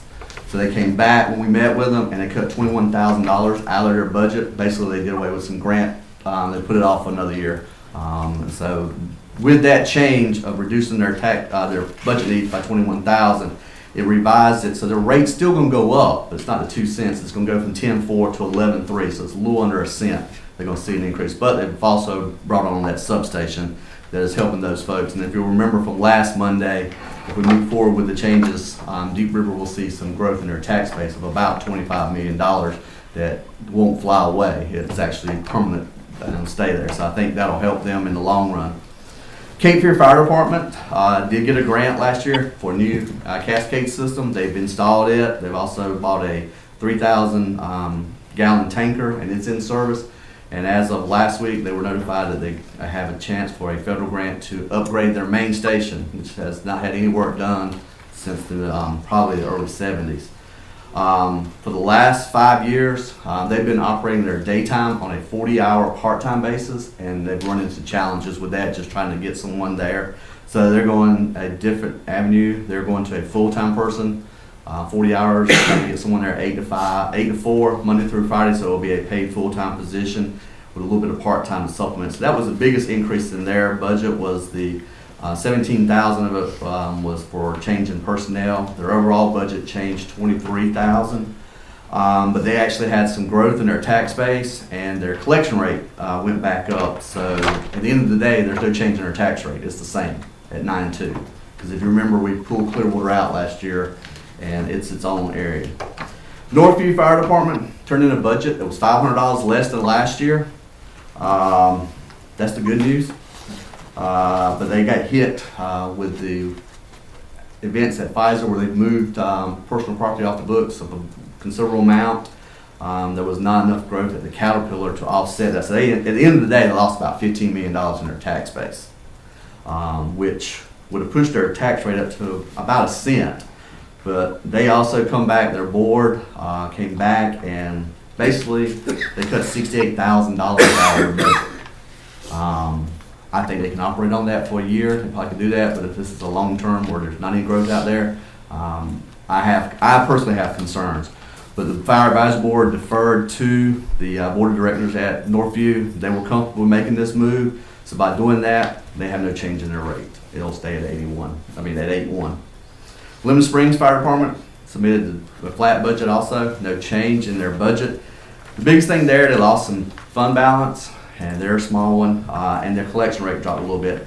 So, in fact, when we went through our budget session, we didn't have a whole lot of questions for Lemon Springs. They do a great job. They have the highest call volume in the county. They're operating two buildings, very involved in the community. The Fire Advisory Board was comfortable with their budget. So their rate will change a little bit from about 8.6 to 9.1, so they'll have about a half a cent increase out there. Carolina Trace is building an addition to their station. If you've ever been at Carolina Trace, their meeting room is probably, I don't even know if you go from here back, would be the size of their meeting room, training room. So they have outgrown their space, so they have been working with Simpson Construction, have their permits, hope to be building a new addition on the back side of their current location. The biggest change in theirs was to service the debt, because they'll have, they've gone in and refinanced their truck and their new building and saved, cut it by about 5 years, and was considerable saving. But they will see an increase to about 7.5 cents on their tax rate. It was 6.7, but it's mainly to take care of the new addition that they're building. Northwest Pocket, budget changed by $4,390. Almost considerable part of that, 60% of it was directly related to their fuel costs. They brought on the last of the substations this year. They bought a building and a house and have converted it to a substation, are doing a great job with that. Even so, with just a modest increase, the rate was going up. So David and the folks at Northwest Pocket come back, again, cut about $3,000 out and try to keep that rate down as much. Basically did away with the grant. They apply for a grant every year and pretty much get it, but they're going to try to find funds somewhere else to do the grant match this year. So their rate would change to about $12.9 from where it currently is. The board voted to approve that at their request, and they're comfortable with trying to do that. You remember again from Monday, they got a big chance to get tax base because we do redo the lines and pull some of the tramway stuff and put it in the Northwest Pocket. Twofold, helps their tax base, but also helps a lot of folks. That was the biggest chunk of folks that would see going into a rated fire district. Clearwater Forest, the city is requesting the $36,000. It's currently under contract, so no change there. That rate's going to be $18,600 for Clearwater. As we went through the budgets, we worked with them. I have to say, all the fire departments and the members of the Fire Advisory Board are very cognizant of the economic conditions out there. These folks live in these districts, so they pay the taxes also. This is our 7th time through them. We're getting pretty comfortable with the budgets. We have a great relationship with the fire departments. They understand the challenges that everybody's facing. So at the end of the day, with all the changes, the total overall increase in fire service costs to Lee County was $4,000. If you added all of it together, and that wouldn't even cover the utilities or the fuel at one of the stations. So we're pretty fortunate to have 285 folks who volunteer to serve their community. We've been able to get all our departments. When we started out, we were 9s. We're now 7 or better everywhere. So we spent about $2.2 million. But if we were in the county was to take that over, that number would be somewhere between $6 and $7 million. So that's a pretty good return with having those 285 volunteers out there. Because I think they do a great job. I mean, you got to remember, firemen run in while everybody else is running out. And they don't get paid to do that, but except for a handful of daytime people we have out there. So we're fortunate. I think the citizens of Lee County get a good return on there. The Fire Advisory Board looked through all these budgets, accepted the changes, made the recommendation to approve the budgets. It was a unanimous vote. So we're making that recommendation to you tonight, that these budgets as presented, you should have a spreadsheet that kind of shows you what their budget request was, any adjustments that were made, the cost on the fire marshal, projected fund balance, and then the tax base and collection rate and calculations were made. So you should have that information. And while I have the floor, Madam Chair and the Commissioners, it's been a pleasure to serve on the Lee County Fire Advisory Board for the last 6 years. I've been involved with emergency services for over 25 years, and I've served in different capacities in the department, but being on the Fire Advisory Board was an eye-opener. We are a very blessed county with the folks that we have, and I want to take this opportunity to thank Shane and Nancy for their help. Whoever is on the Fire Advisory Board, this job, you couldn't do it without their support. They make sure the meetings are sent out, that the notes are taken. If you have a technical question, Shane's always there to answer it. Extend that a little bit further.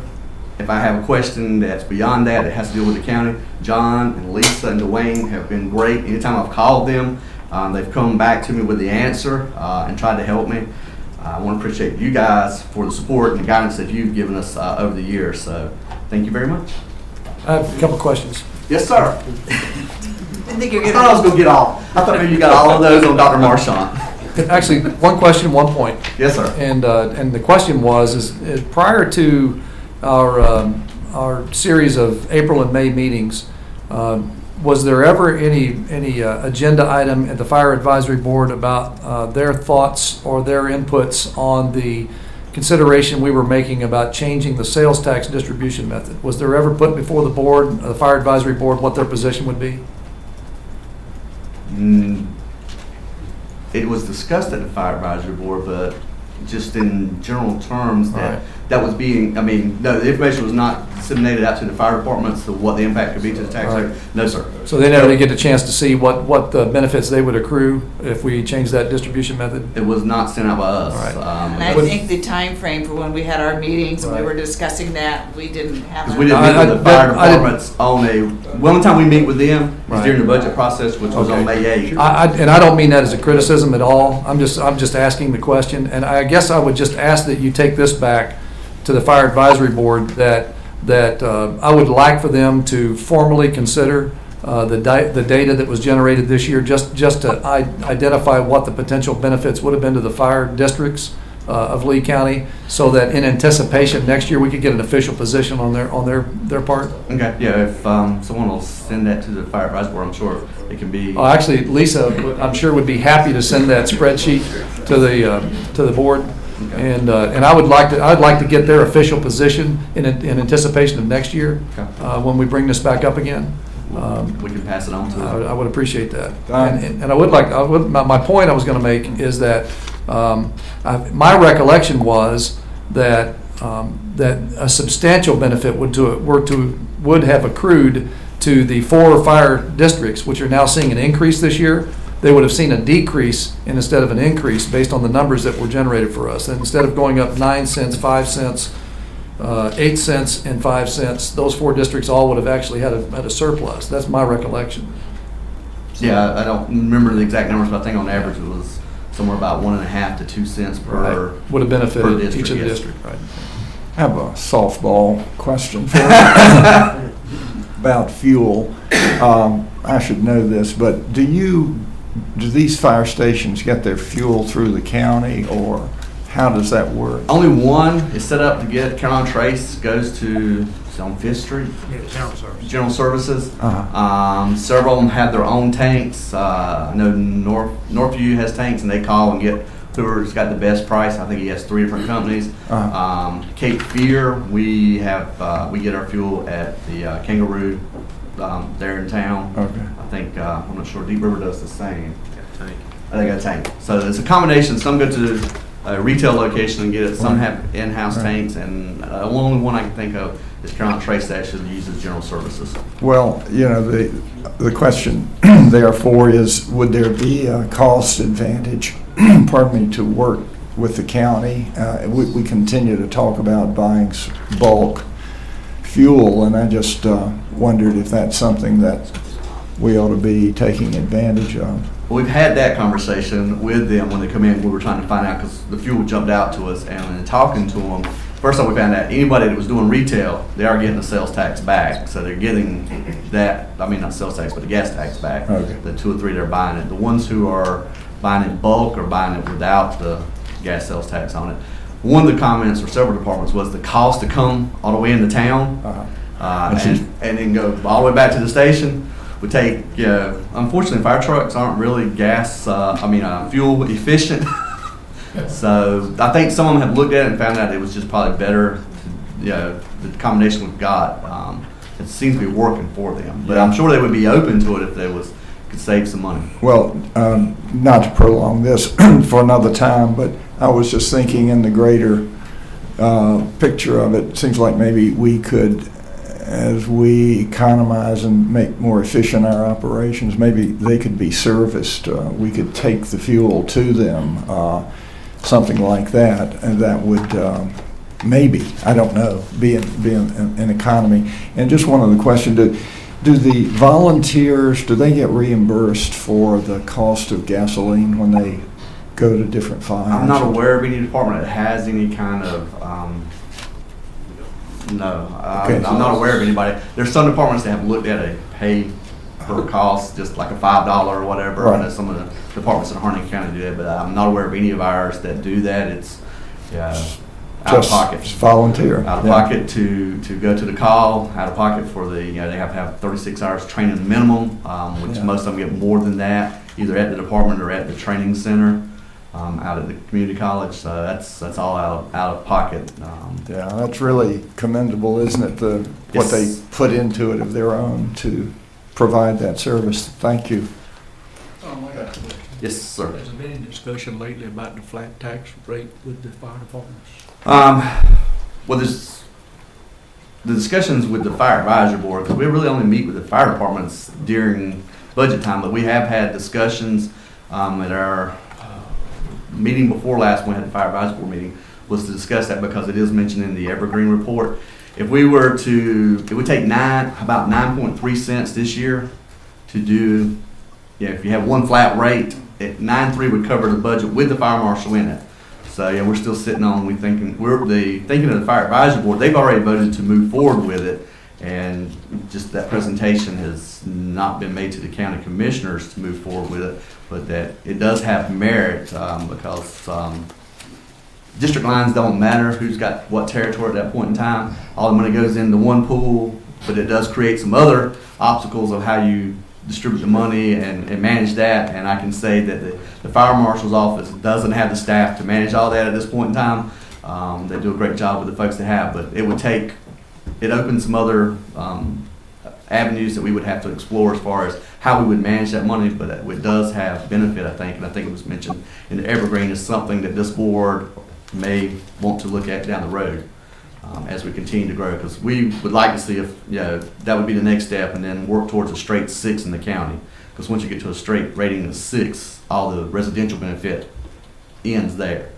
So, and we're close. We have a 6.9 and 7.9s, but a few more tankers strategically placed would help us a long ways. The fire departments all work together. So I mean, if you live, as you know, at Northwest Pocket, Tramway and Northview are coming. Same thing on our end, Cape Fear, Deep River, or Northview, or Carolina Trace are coming. So they all work great together. So. I just wanted to thank you for your leadership and your commitment to the fire advisory board and the job you've done.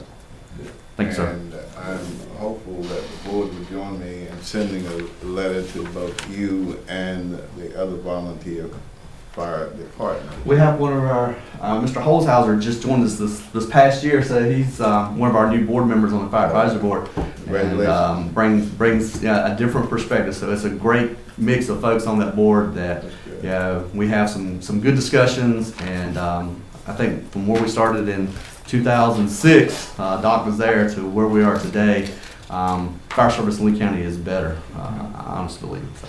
I'm always, excuse me, one thing to finish up. I'm always glad to see the notices in the paper about the fire department meetings, the budget meetings. That's really good. That's one of the things we didn't have years ago. And I wanted to ask if this document is posted in all the fire departments, the one you sent to us. They'll get a copy, yes. Yeah, that'd be good to have one on hand in all the departments. And as far as the gas goes, the school gas truck goes out. Maybe they could piggyback on that sometime. It would probably be worth exploring. Yeah. I mean, because the challenge we have with them coming into town Right. is. But we're going in all the locations. Yeah, with that may be the something to schools. look at. I will remember, I've been a commissioner now for 6 years, and one of the first boards I got assigned to by then Chairman Brown, he says, Linda, I'm going to put you on the fire advisory board. He said, I'm going to warn you. He said, that's not going to be a fun job. He said, that's going to be a challenge for you. And I remember I went to the first meeting that was in the Wicker Room, and I, just sat there and took in everything. And there were a lot of dynamics, but I can tell you that it's been my favorite board by any that I have served on, because of the people that are involved with it. And it truly is volunteer, but Donald Andrews has put in hours and hours of spreadsheet time and other things, so it's very much appreciated. Well, thank you, Pam. Commissioner Parks, when we send the letters out to the mayor and the other fire chiefs, send the chair one. Well, hang it in there. Thanks for coming, Mr. Holzhauser. Okay. Next one, it should be an easy one. Consider summer meeting schedule for the Board of Commissioners. Ma'am. You need to schedule the public hearing. Oh, that one. I guess I need a motion, let me backtrack here to that one, to schedule a public hearing for the 3 p.m. June 4th meeting in reference to the Lee County Fire Department budgets. All those in favor say aye. Aye. Opposed say nay. Yes, thank you. Yes, ma'am. we're starting to run a little late on time, so I'm going to suggest that we do this meeting schedule and the manager's report, and then save the closed session for after the public hearings. Okay. So, Gaynell asked me to bring up the summer meeting schedule. As most of you know, we meet normally in July, August, and September. We meet once a month. I can tell you that in July, there are some conflicts with the 16th for staff, so we would like to propose the July 9th. What kind of conflicts, John? Some staff conflicts. We have meetings and some other things we need to attend. I wish you'd told us that before now. I'm sorry. Okay. We can keep it the 16th, that's fine. What impact would leaving it on the 16th do? Ms. Minter would not be here. That would be it. Madam Chair, as a matter of personal privilege, I would request that we not mess with the schedule now that it's been out for a month or close to it. I've had to put in, some of us have had to put in some requests for absences or vacations, and moving it up a week earlier would actually interfere with a vacation request. I don't know. Well, Okay. and the other thing is I know Ms. Miller will probably be somewhere crying if she's not here. Oh, yeah, it'll break her heart not to. She could call in if she likes. I will actually be at a conference at the GFA. Covered then, you're still in. Probably won't even be. She'll still be crying. Yeah. Actually, our budget will have been approved and whatever by then, Yeah. so Yeah, we'll just we're in have good it. shape. It's So, fine. do we need to do this month by month? Since it's been out there, just go ahead and make a motion that as presented, schedule as Let presented. me just ask this, Gaynell, did anybody else input any conflicts or problems with those 3 dates? So we're fine, as far as you know, everybody was okay with that schedule? Ms. Minter will miss the August meeting as well. And I told them when we discussed it. We'll miss you. Thank you. I appreciate that. Let me see a copy of your schedule. I'm getting on your You want to get schedule. on her schedule. So we've got July 16th, August 20th, and September 17th. Madam Chair, I move we approve it. Motion's been moved to approve the summer schedule. Is there any discussion? All those in favor say aye. Aye. Opposed say nay. We can do the financial report and the manager's report. We probably have the 10 minutes. Probably do that in the 10 minutes we have left before the public hearing. You have before you the monthly financial report through the month of April 30th, 2012. As you can see, we're still running a little bit behind on tax revenue compared to last year, but remember we had the largest discovery from Wyeth, or Pfizer in last year. As far as other areas go, as far as expenditures, our target's 83.33%. We still have 2 departments that are running ahead of that. Those are the same ones that you've been seeing, the governing body and the sheriff. And just to point out, the sheriff is still in line with where they were the same time frame last year. So we do have some concerns though with fuel in their budget, and so they may be coming before you in the month of June asking for additional funding from you to carry their budget through the rest of the year because of fuel costs in some other areas. So we're working with them to review numbers and get a good number for them to come back to you with. Then you also see an issue with the jail with the additional costs that we're going to pay for safekeeping now. They will probably be coming back and asking for additional funds there and for food services at the jail.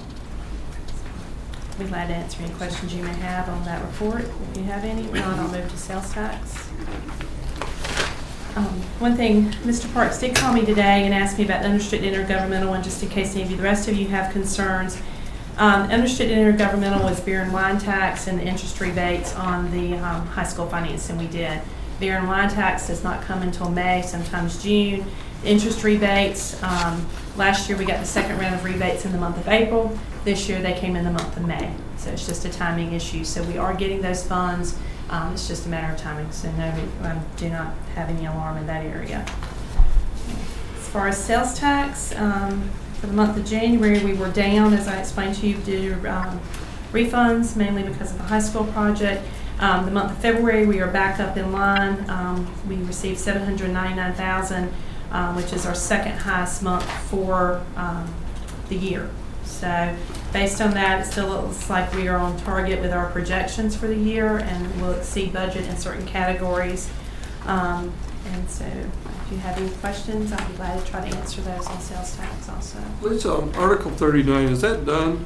Is that, we no longer collect that, or? Article 39, we're still receiving, yes, sir. It's Article 44 that has actually been taken over by the state. Oh, We just still, because people file reports late, et cetera, we're still receiving a small amount here and there, and you see it kind of go and come. So somebody may ask for, they may realize they misfiled and ask for a refund of it, and so we'll suddenly get a negative amount. okay. Yeah, I got those two mixed up, so That's that's, fine. thank you. Any other questions? Thank you.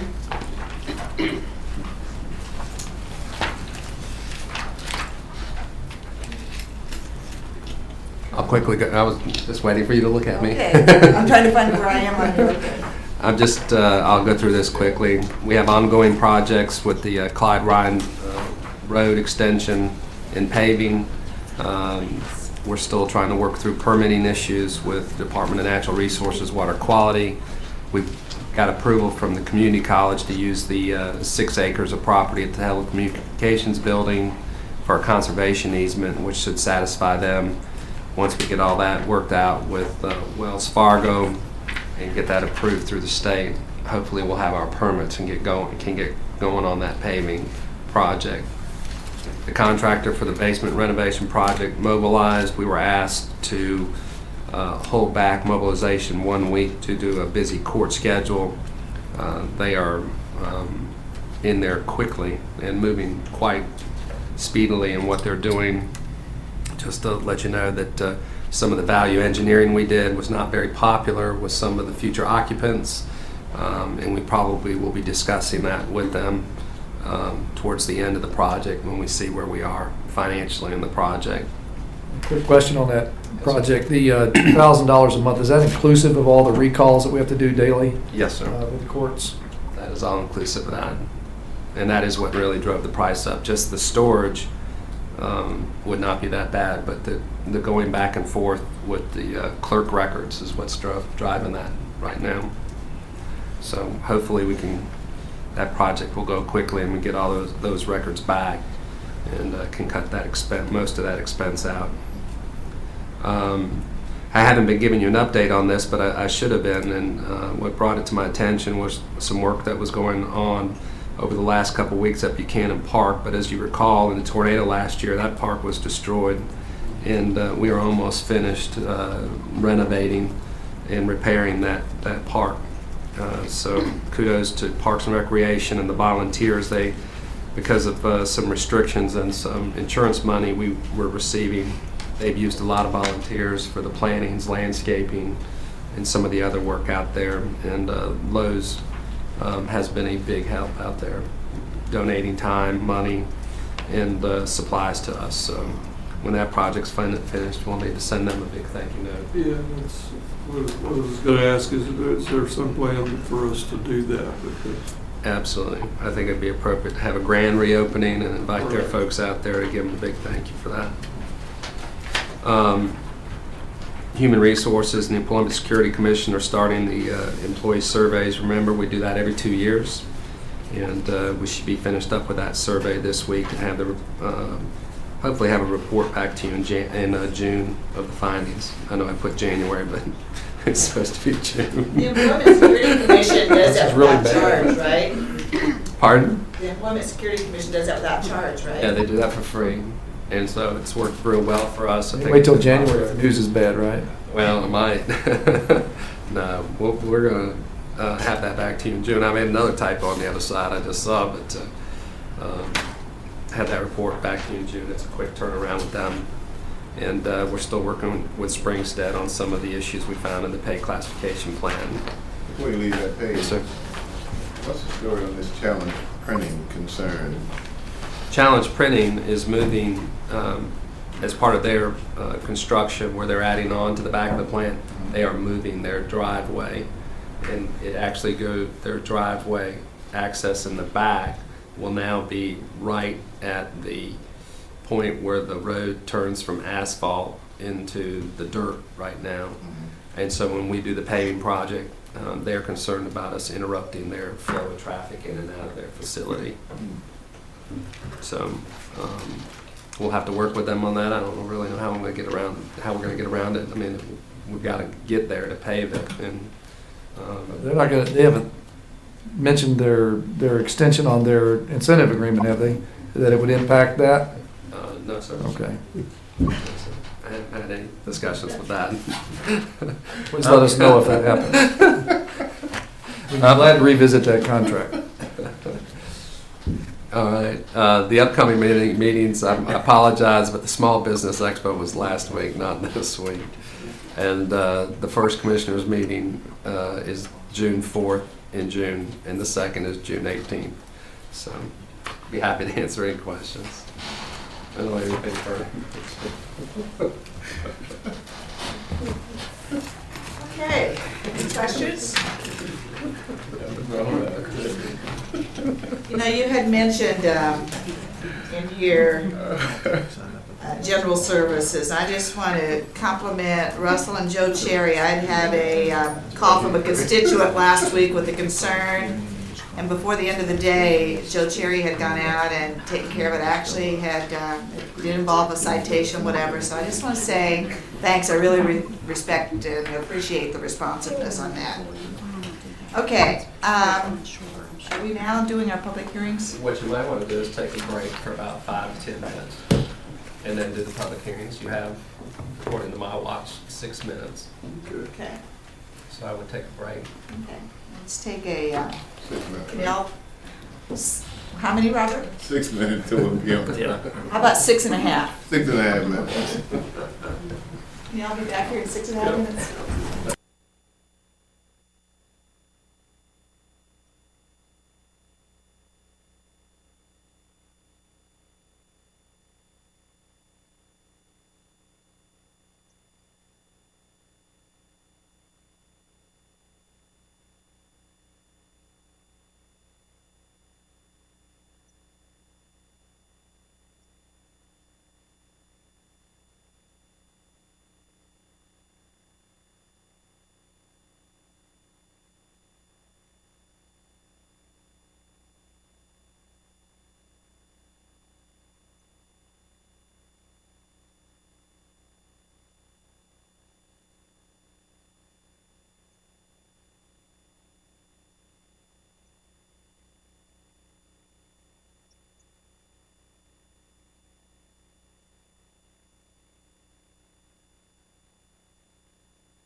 handle it.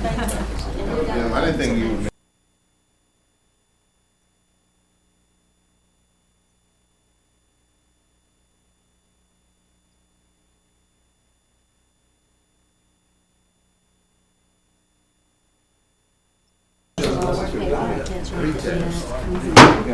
Okay, we're all back here, so I look at it in the mirror back. we'll start back up again. Next on the agenda are, we've got 3 public hearings scheduled. First one is public hearing for the fiscal year 2012-13 budget. And John, you want to say some introductory comments before I open up that hearing? Yes, ma'am. Just quickly, on May 7th, 2012, I presented the commissioners the manager's recommended budget. Under North Carolina General Statute 159-13, the county must hold a public hearing on the manager's budget, and before adoption, the budget can be adopted 10 days after presentation of the budget and no later than July 1st. So the public hearing is part of our statutory requirement on the budget that's been presented. We're still meeting on things, so the budget is not final yet. So at this point in time, I will open up the public hearing on the 2012-13 budget. And if there's anybody in the audience who wishes to speak for or against or make comments in the budget, please come forward and you'll state your name and your address so that the clerk can get it for the record. Yes, hello. I'm Ann Beal, and my address is 338 Beal Drive in Sanford. And I am the principal at Tramway Elementary School, and thank you for the opportunity to speak with all of you tonight. I'm here to ask that you approve 2 specific requests as you work in the next few weeks determining the local budget for Lee County Schools. Both of these requests have been approved by the Lee County Board of Education and are in the budget being presented to you from the school system. First, I would like to ask that you please consider and approve at least a 1% supplement increase for all of our Lee County Schools employees. I do realize that we are still in the midst of a recession and all that this implies. However, it's been 4 years since school employees have had a raise, and even more years since a local supplement increase. Our employees work so hard on a daily basis with what is most precious to us all, and that is our children. I ask that you take into account the seriousness of the work that our dedicated educators do every day and find a way to make this small supplement increase happen. This will boost morale tremendously, and even this small amount will make a financial positive impact for many of our families. I also ask that you find a way to fund our curriculum coaches for next year. From the elementary school perspective, this position is an essential.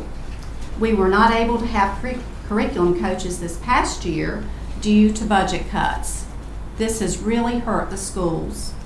I would like to share with you the important role of a curriculum coach and how this experienced, veteran, leader type of teacher positively impacts the instruction in a school on a daily basis.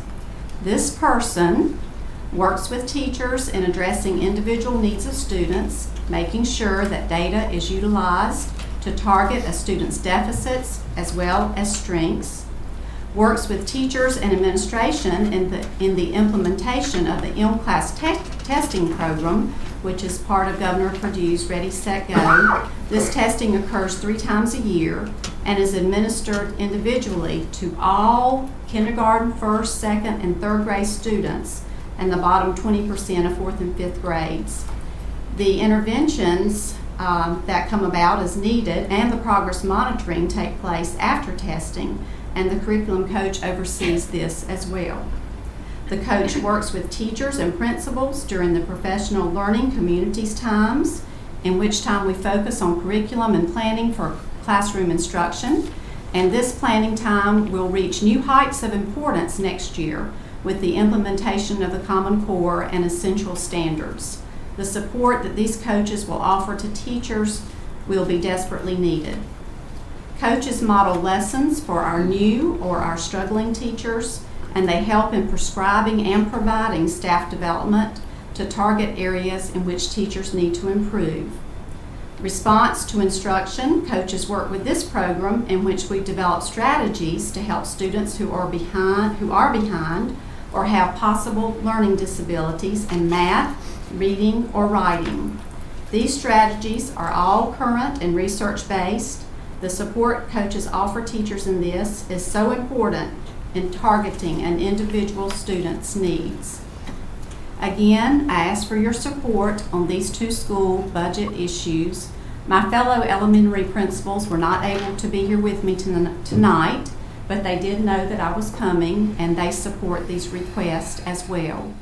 I came to you about this time last year to ask for your help and support with helping us to keep teacher assistants, and you all did help us last year, and I do want to thank you for that. A year late, but I have thought of you often, and I did appreciate that then and now. But I do want to thank you for listening tonight. Thank you for considering these important requests, and thank you for all that you do. I have a question for the principal, if I might. Sure. I certainly can understand your emphasis on these two items in particular. I'm just curious, how would you propose that the county commissioners would assist you in funding those two particular items as targeted items when we don't have the authority to discriminate where the money gets spent in the school system? How would you propose we do that? Well, I would think you could designate some funds for the superintendent's discretion to use as needed. Is that something you can do? I'm asking you. Yeah. Only if he'll agree to it. Designated for the superintendent's discretion. Right, right. He knows the needs of the school system. All right. And if you can do that, I think that would be great. Do you know where these two items fall in the superintendent's? I'm sure he'll speak for himself, but do you happen to know where they fall in his list of priorities? I do not know that. I'm sure he will share that with You're not aware of where that sits? I can do answer. Not. Okay. I can answer that question because the chair and the vice chair and myself met with their chair and vice chair and the superintendent, and these were the top two issues that they discussed when we met with them. I knew it was very important. When we addressed the school board back a couple of months ago, all of the principals came, maybe with the exception of one, I think. She was not able to be there, but just a very well-attended meeting by the principals to address these needs with the school board, to communicate with them how strongly we felt about these needs. And one other clarifying question. You talked about a 1% or higher supplement increase. Mm-hmm. Were you referring to specifically, because you mentioned educators, are you referring to teachers? I'm referring to all staff. Thank you for asking that question. I'm referring to all staff in Lee County Schools, the certified staff as well as the classified staff. This would include, of course, office staff, custodians, cafeteria workers, teacher assistants, teachers, administrators. So you wouldn't be recommending that it be targeted towards teachers in the classroom as opposed to just across the board? I think it should be across the board because I feel like we all contribute to the success in a school. All right. Thank you very much. Is there anyone else wishing to speak? Thank you. Jeff Moss, Superintendent of Lee County Schools. And in the budget, Commissioner Womack, the supplement increase is for school-based staff. Right. It's not for anyone outside of the school-based. And when Ms. Beal's mentioning those certain positions, those are all based at the school level. Okay. And what does that mean? That means it's the teachers, teacher assistants, custodials, office support, cafeteria workers that work at each one of our 16 locations. So you're saying that would be school-based as opposed to central office? Not central office. All right. I do appreciate the opportunity to speak to you tonight, and I cannot emphasize enough how much I support Ms. Beal and the message she brought from the other 15 principals. Those were two of the areas, as your managers mentioned, that are my top two priorities as well. I wanted to just briefly give a global perspective of the school's budget. I'm not going to speak to any one thing particularly, but to give you an idea of where we stand in Lee County and across the state and what the school system will be facing as you deliberate during this budget season. The county manager recommended our current expense to remain the same, $15,338,50, along with the special appropriation of $500,000 to bring the allotment to $15,838,50. With that, we have automatic benefit increases, just as you do in retirement and hospitalization. That level funding will automatically force us to cut $172,000 out of this year's budget. If you remember the special allotment, it had some language in there as to what would happen if we cut our budget. I just want you to know that a level budget will force me to cut the budget. I don't have any other choice but to fund the retirement and the hospitalization rates that are brought to us by the state of North Carolina. Along with that, we had additional requests in there, such as the request that's in the budget that you're reviewing is actually a 3% increase, not a 1%, as Ms. Beal mentioned. So obviously, if you took that dollar amount and divided it by 3, you would find out that 1% is somewhere a little over $300,000. That is in there along with the curriculum coaches. Our expansion request was $19,125,962. That included the special appropriation. So the difference from the county manager's recommendation to the request from the Board of Education is $3.2 million. When we look at capital, the capital outlay recommendation from the county manager from Lee County is $850,331. That represents 52 cents per square foot. And then the amount from the state, from the lottery funds, is $780,000, and that represents 48 cents per square foot. Our square footage is a little over 1.6 million square feet. So both of those dollars combined is a little bit over $1.6 million. So both the amounts from the county and from the state will represent about $1 per square foot to keep everything up and operational and to extend the life of all of our buildings, parking lots, HVAC units, and everything else we do in the building. Our request to the county for capital outlay was a little over $2.2 million.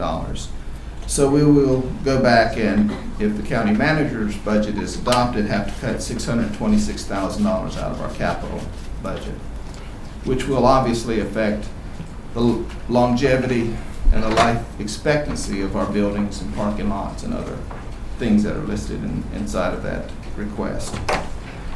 To give you an idea of what we're looking at across the state, with the county manager's recommendation, I know, standing before you today, that I will have to cut $172,000 out of our local current expense.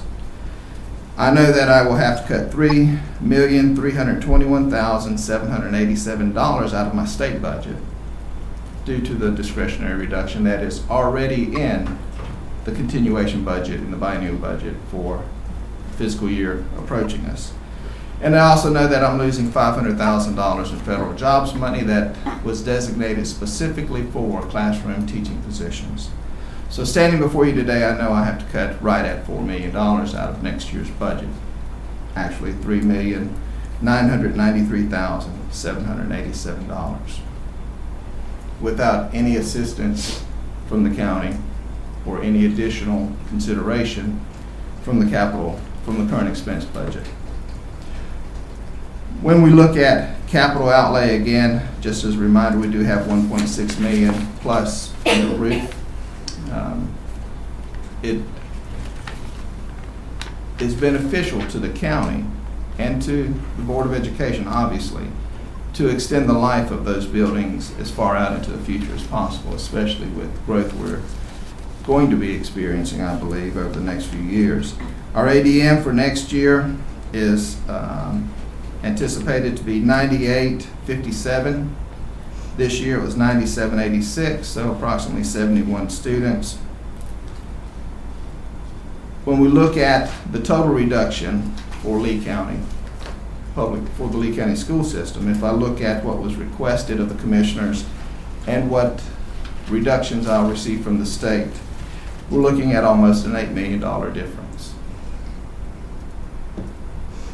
Thank you for your time, and I'll be happy to answer any questions. I'll leave a copy of what I spoke to with your county manager. Dr. Moss, Yes, sir. you said on the jobs money, you had some cuts from the federal government, is that correct? Yes, sir. Okay, and that was how much? $500,000. That money was put in place 2 years ago, and it ends this June 30th, and it was earmarked specifically for classroom teaching positions.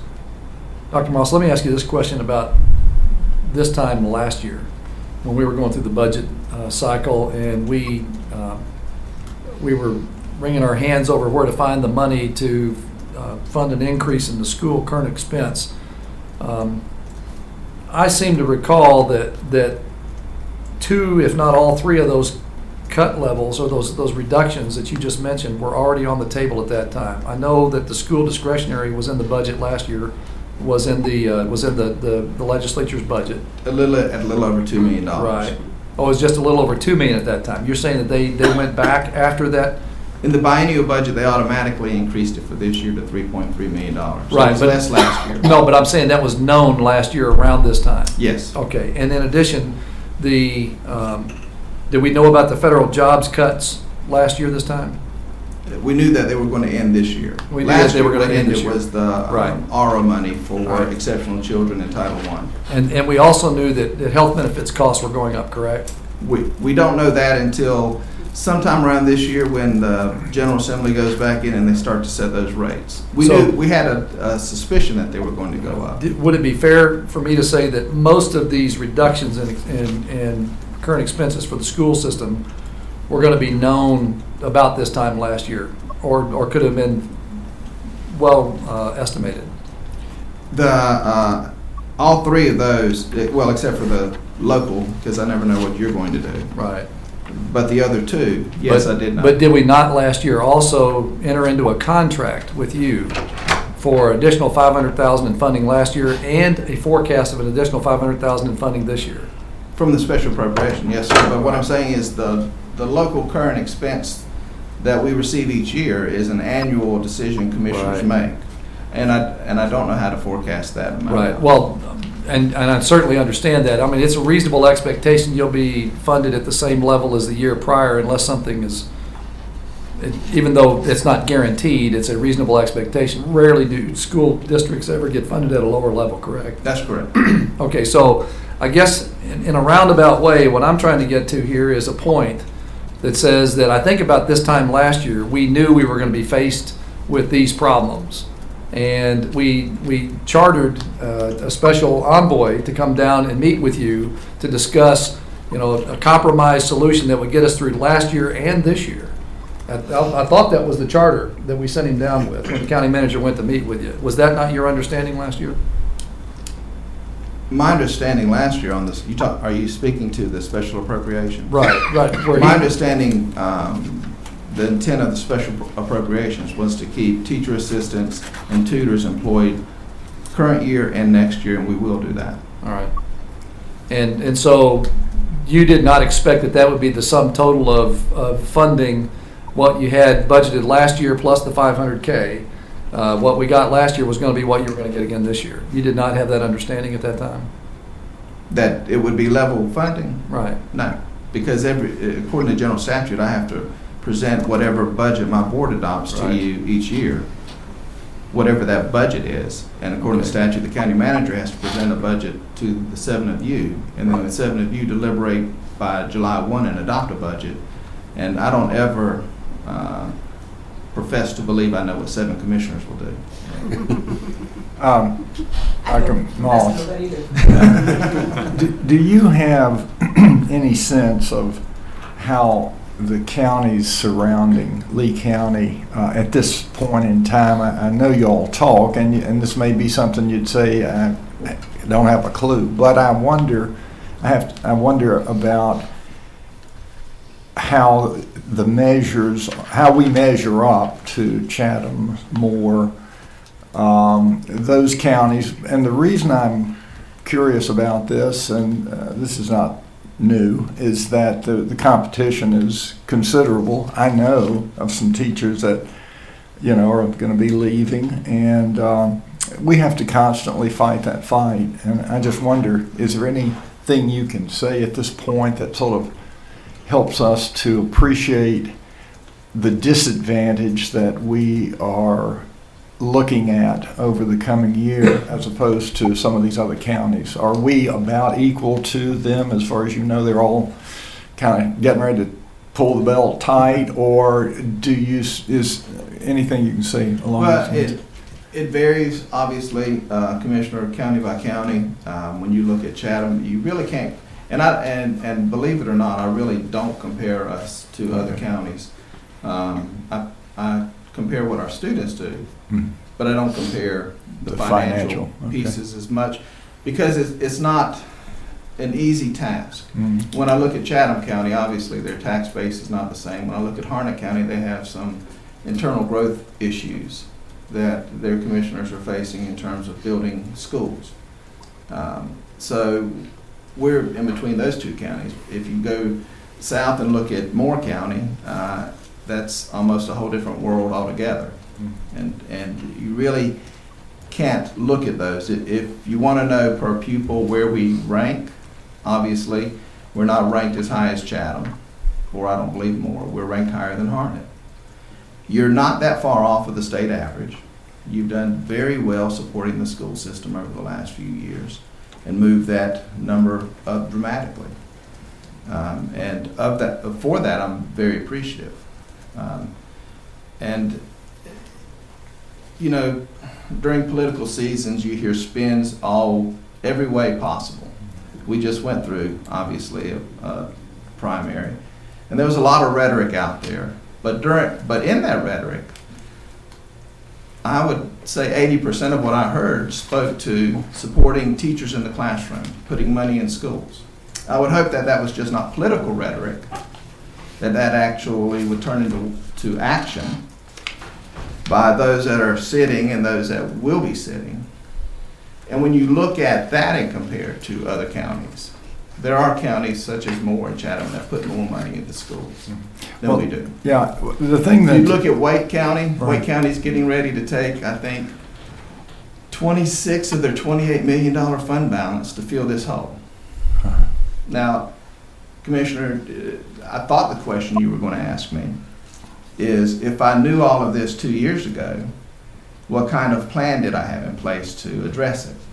And I do have a plan in place to address it. And I've already told the principals that they will not lose a single classroom position or a single teacher assistant position. They'll be funded at the same level they were last year, regardless of what you do as commissioners, or regardless of what the state does to me as a state. That's my commitment to the principals, because the focus should be on the classrooms and what we do with our kids. So where this is a lot of money to come up short, any way you cut it, what will be the price that we will pay in Lee County? Will we start to go backward? Will students be the losers? I mean, this concerns me greatly, because I think and have always thought education is our number one priority and our economy. So are we in jeopardy? Are we capable of losing what we have tried through the years to build up? I mean, is this critical, or can we get through this? We're not in jeopardy, and Ms. Beal spoke to the position of curriculum coaches. That's a decision we made. They were not in the classroom. They are extremely valuable, especially with us having to face the Common Core next year and what will be expected of classroom teachers. What we did as a district was say, okay, the curriculum coaches we have are not in the classroom.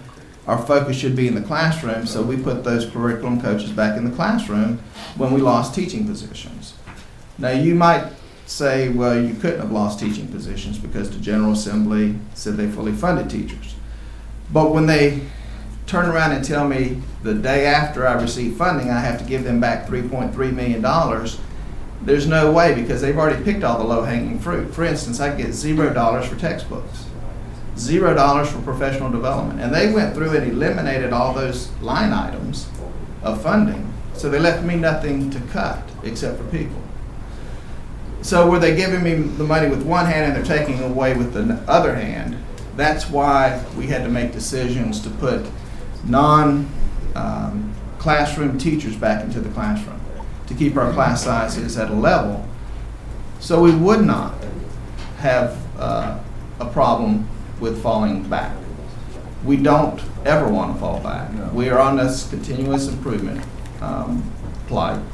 And looking at the preliminary data right now, I'd say that we're going to be better this year than we were last year. That's not to say we're where we want to be. But as long as we have continuous improvement, just like in any business organization, you'll reach your goal at some point in time. So I don't believe we will ever go backwards because of the staff we have in our schools. They're not going to allow us to go backwards. We have a tremendous group of educators in our buildings that are dedicated to ensuring our kids don't go backwards. Dr. Moss, I have another question for you. In the event that the county manager's recommended budget is what we pass, or something in that same regime, which would hold you at the same level of funding that you received last year, is it possible that the school board will then reconsider outsourcing custodial workers to save $300,000 to $600,000 per year? I don't believe so, because they've made that decision. And what you gain by outsourcing is cuttings. You actually cut their salary by about 25%. That's the only way you save money. You cut that person's salary by 25%. And I don't believe right now in this community it would be wise to cut a person's salary 25%, especially the group you're talking about, because they are the group that their dollar stays in Lee County. Let me ask for clarification then. So you're saying that we're going to take a hit on teachers in classrooms if we don't get an increased level of funding, but yet it's not serious enough to cut custodial workers' pay? I'm not going to cut anyone's pay. That it will never be my recommendation to my Board of Education to cut Ann Beal's custodial's pay. Okay, so you're saying it's more important to keep janitors on school employment than it is to have full teacher? I'm saying it's more important to them and their families to raise their children, to eat every night, to be able to put clothes on the backs of their children, than it is to satisfy a whim of a group that came in here without ever living in Lee County and trying to decide what that life should be like for that person. Right. Well, and I'm sure there are 2,000 unemployed workers in Lee County that can share with that sympathy right now. I guess my point is that when you've given the opportunity to, and it's been audited or financially reviewed, been given an opportunity to save money from the taxpayers, and we've got a limited amount of money in the budget, that you would rather, that the school board's opinion is they would rather maintain custodial workers on staff, full-time paid staff, instead of privatizing that operation and then using that money elsewhere, like teachers in classrooms. Well, I mean, I could flip that to the county and say, are you going to eliminate your fund balance? That's in the recommendation. Are you going? That's not the question. Well, it is the question. No, it's not. The question. I'm asking you about a matter of priorities. Have talked about saving the county taxpayer money, which is what you're telling me. Same question. Okay. What you're saying to do is to ruin the life of people, Commissioner, and I'm not willing to ruin their life. I have one question. I'm hearing some rumblings from the General Assembly that evidently in their two-year budget they had budgeted for merit pay for teachers, and I'm now hearing that they may take those funds and reduce the amount of discretionary cuts that the schools are having to make. Are you hearing anything in that regard? Well, they actually did not budget for merit pay, Commissioner. What they are talking about in Senate Bill 795 is the creation of a merit pay plan. What I've heard is, I think it's about $250 million that they have in excess to decide what to do with. The discretionary cut in the state is about $313 million. But they also believe they have to fill a Medicaid hole of 100 and some million. And my sources are telling me that they're going to take the bulk of that $250+ million, and the first thing they're going to do is fill that Medicaid hole. And then the second thing is they're going to discuss whether or not they want to apply it to the discretionary cut, which I do hope they do, because this discretionary cut is about $500,000 more than it was last year. So even if they could just take us back to last year's figure, between giving us that money back, it would offset the federal jobs money that has nothing but classroom teachers in that $500,000. So that would end up being a wash, which would be very helpful for school systems, not just in Lee County, but across the state. When I spoke with the Oversight Committee, myself and the other 3 superintendents, there was some feeling among that group, and I know you were in the audience, there was some feeling among that group that they would look at addressing the discretionary cut. So I'm very hopeful that that's one of their priorities. Any other questions? Just out of curiosity, you have a ballpark figure on where we are in terms of what you're asking for and what the current budget may be offering, a total number of dollars? Are you talking about between our request and the county manager? Correct. Between, and I have it listed here for the county manager to make copies for you. The difference is, You need glasses for that? yeah, $3,287,912. So what was the $8 million figure you were using earlier? That was taking into account the discretionary cut, the capital outlay cuts, and the Fed and the jobs cuts. And all that again is laid out on this sheet of paper. Okay.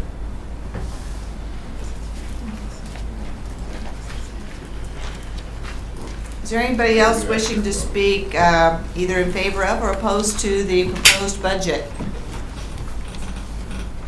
Not? I'll declare that public hearing closed. And the next one is the public hearing for fiscal year 2013-17, our capital improvements program. John? Yes, ma'am. We've had the CIP plan out for over a month, and the plan has been online so people could review it, as was the budget, and we've also had it in the clerk's office for review, as was the budget. So we don't have to have a public hearing on the CIP, but it's been our practice to have one so that people can talk about the projects that are in here. We've had quite a bit, but we do schedule the public hearing, so it's probably what we need to do. I'll declare the public hearing in regards to the 2013-2017 capital improvements program open now, and I'll entertain anybody who wants to speak in favor of or opposed to this plan. Dr. Moss, come on up. This is going to be very brief. Just as a reminder, we do have a new elementary school in that plan, and there are some things that, as you look through our capital outlay program, our capital outlay request for current year, you may decide that could possibly fit in the CIP, and that's something that I would be very willing to discuss, depending on the life left in that particular item, whether or not it could be moved into CIP, but that would change your CIP, and we would need really some assurance on that issue. Our growth is going to exceed 10,000 students in the next 5 years. We've just relocated 5 modular units to the elementary schools. Elementary school is where we're experiencing the greatest growth. Those students will matriculate through our school system. We do have space at the middle schools. We may have to look at lines a little bit. And same thing at the high school. We may have to look at lines depending on where those students fall out, but our most immediate need would be the elementary schools. And we have enough modulars already located on our campuses to fill up a school of brick and mortar. While you're up, let me ask you a couple of questions on capital. Your request, as it's presented to us here, would show the elementary school being built over the 13-14 and 14-15 fiscal years. It takes about 18 months to build the school. Right, and so you weren't requesting an elementary school be started in 12-13? I know that's not realistic. Okay, all right, and then what would be the impact in your mind, if the county manager's recommendation of delaying to 15, 16, 16, 17, what would be the direct impact on Lee County? And we would have to look at additional modular units and possibly redistricting elementary schools, because some, for instance, Broadway does not have space to add a modular unit. So we would end up possibly having to look at redistricting at the elementary level. If Deep River could hold 5 more modular units, then we may have to redistrict more kids in the Deep River. There's some, Ingram, for instance, because of the topology of the property, is right. It's not feasible. Bullock, if you've driven by Bullock, you know what that property looks like. So it would force us to possibly redistrict elementary schools where the space is to put modulars. And one other question, and you've already explained this to the commissioners at a budget workshop, but not in the public hearing. Would you please explain your change in rationale from last year to this year? And instead of asking for expansions of the schools at the tune of $10 million, you've now asked for us to build a new elementary school at the cost of $15 or so million. Please explain that for the public review. Sure. I work for 7 board members who decided that they did not want to have that many students at an elementary school. It is more economically feasible to add on if you're just going to do a double-loaded corridor. But my board decided they did not want 1,000-student elementary schools. Okay. Any other questions for Dr. Moss? Thank you, sir. Thank you. Anybody else wishing to speak on the proposed budget for the capital improvements program? Declare that hearing closed. And the last public hearing for the evening is the approval of the Rural Operating Assistance Program. Debbie Davidson. Good evening. I bring before you the Rural Operating Assistance Program grant. This year's funding levels proposed for 2012-2013 for the elderly and disabled transportation assistance, $63,292. Employment funding, $19,399, and rural general public, $79,711, with a total of $162,402. I think you've had the information in your agenda packet, so let me open up the public hearing on this particular matter. We're on page 81 if you want to know where we're at. And so I will declare this public hearing open. Anyone wishing to speak in favor of or opposed to? I will speak in favor. This funding is all state money that has been supplemental to our other funding levels.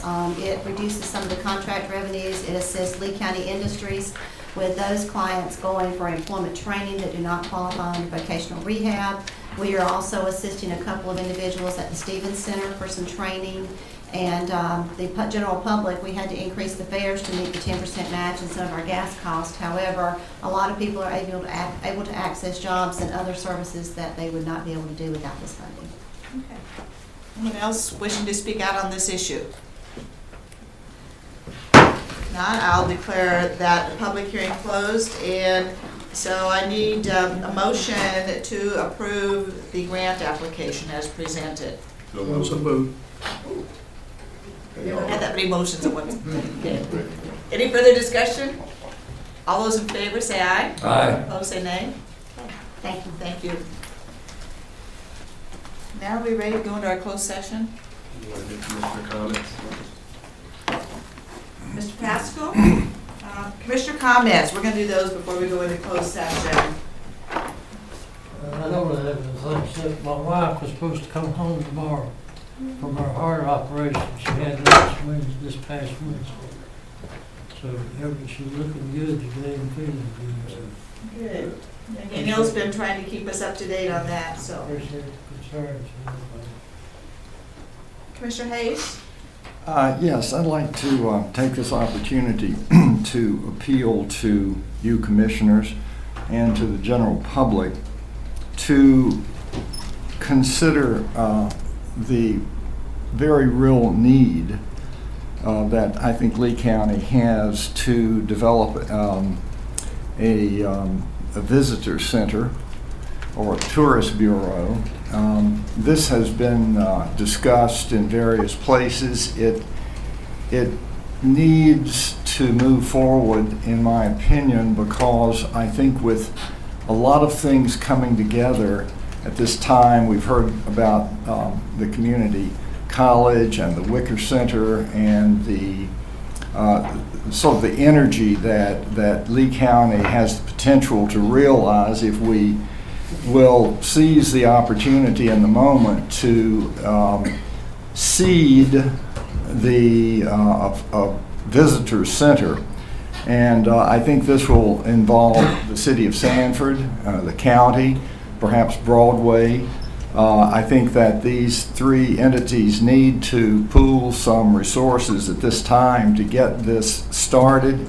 And I think that it will pay great dividends in the years to come. I think we've talked about it off and on here, but again, we're talking about a visitor center that would start out and for 2 or 3 years, it would produce a first-rate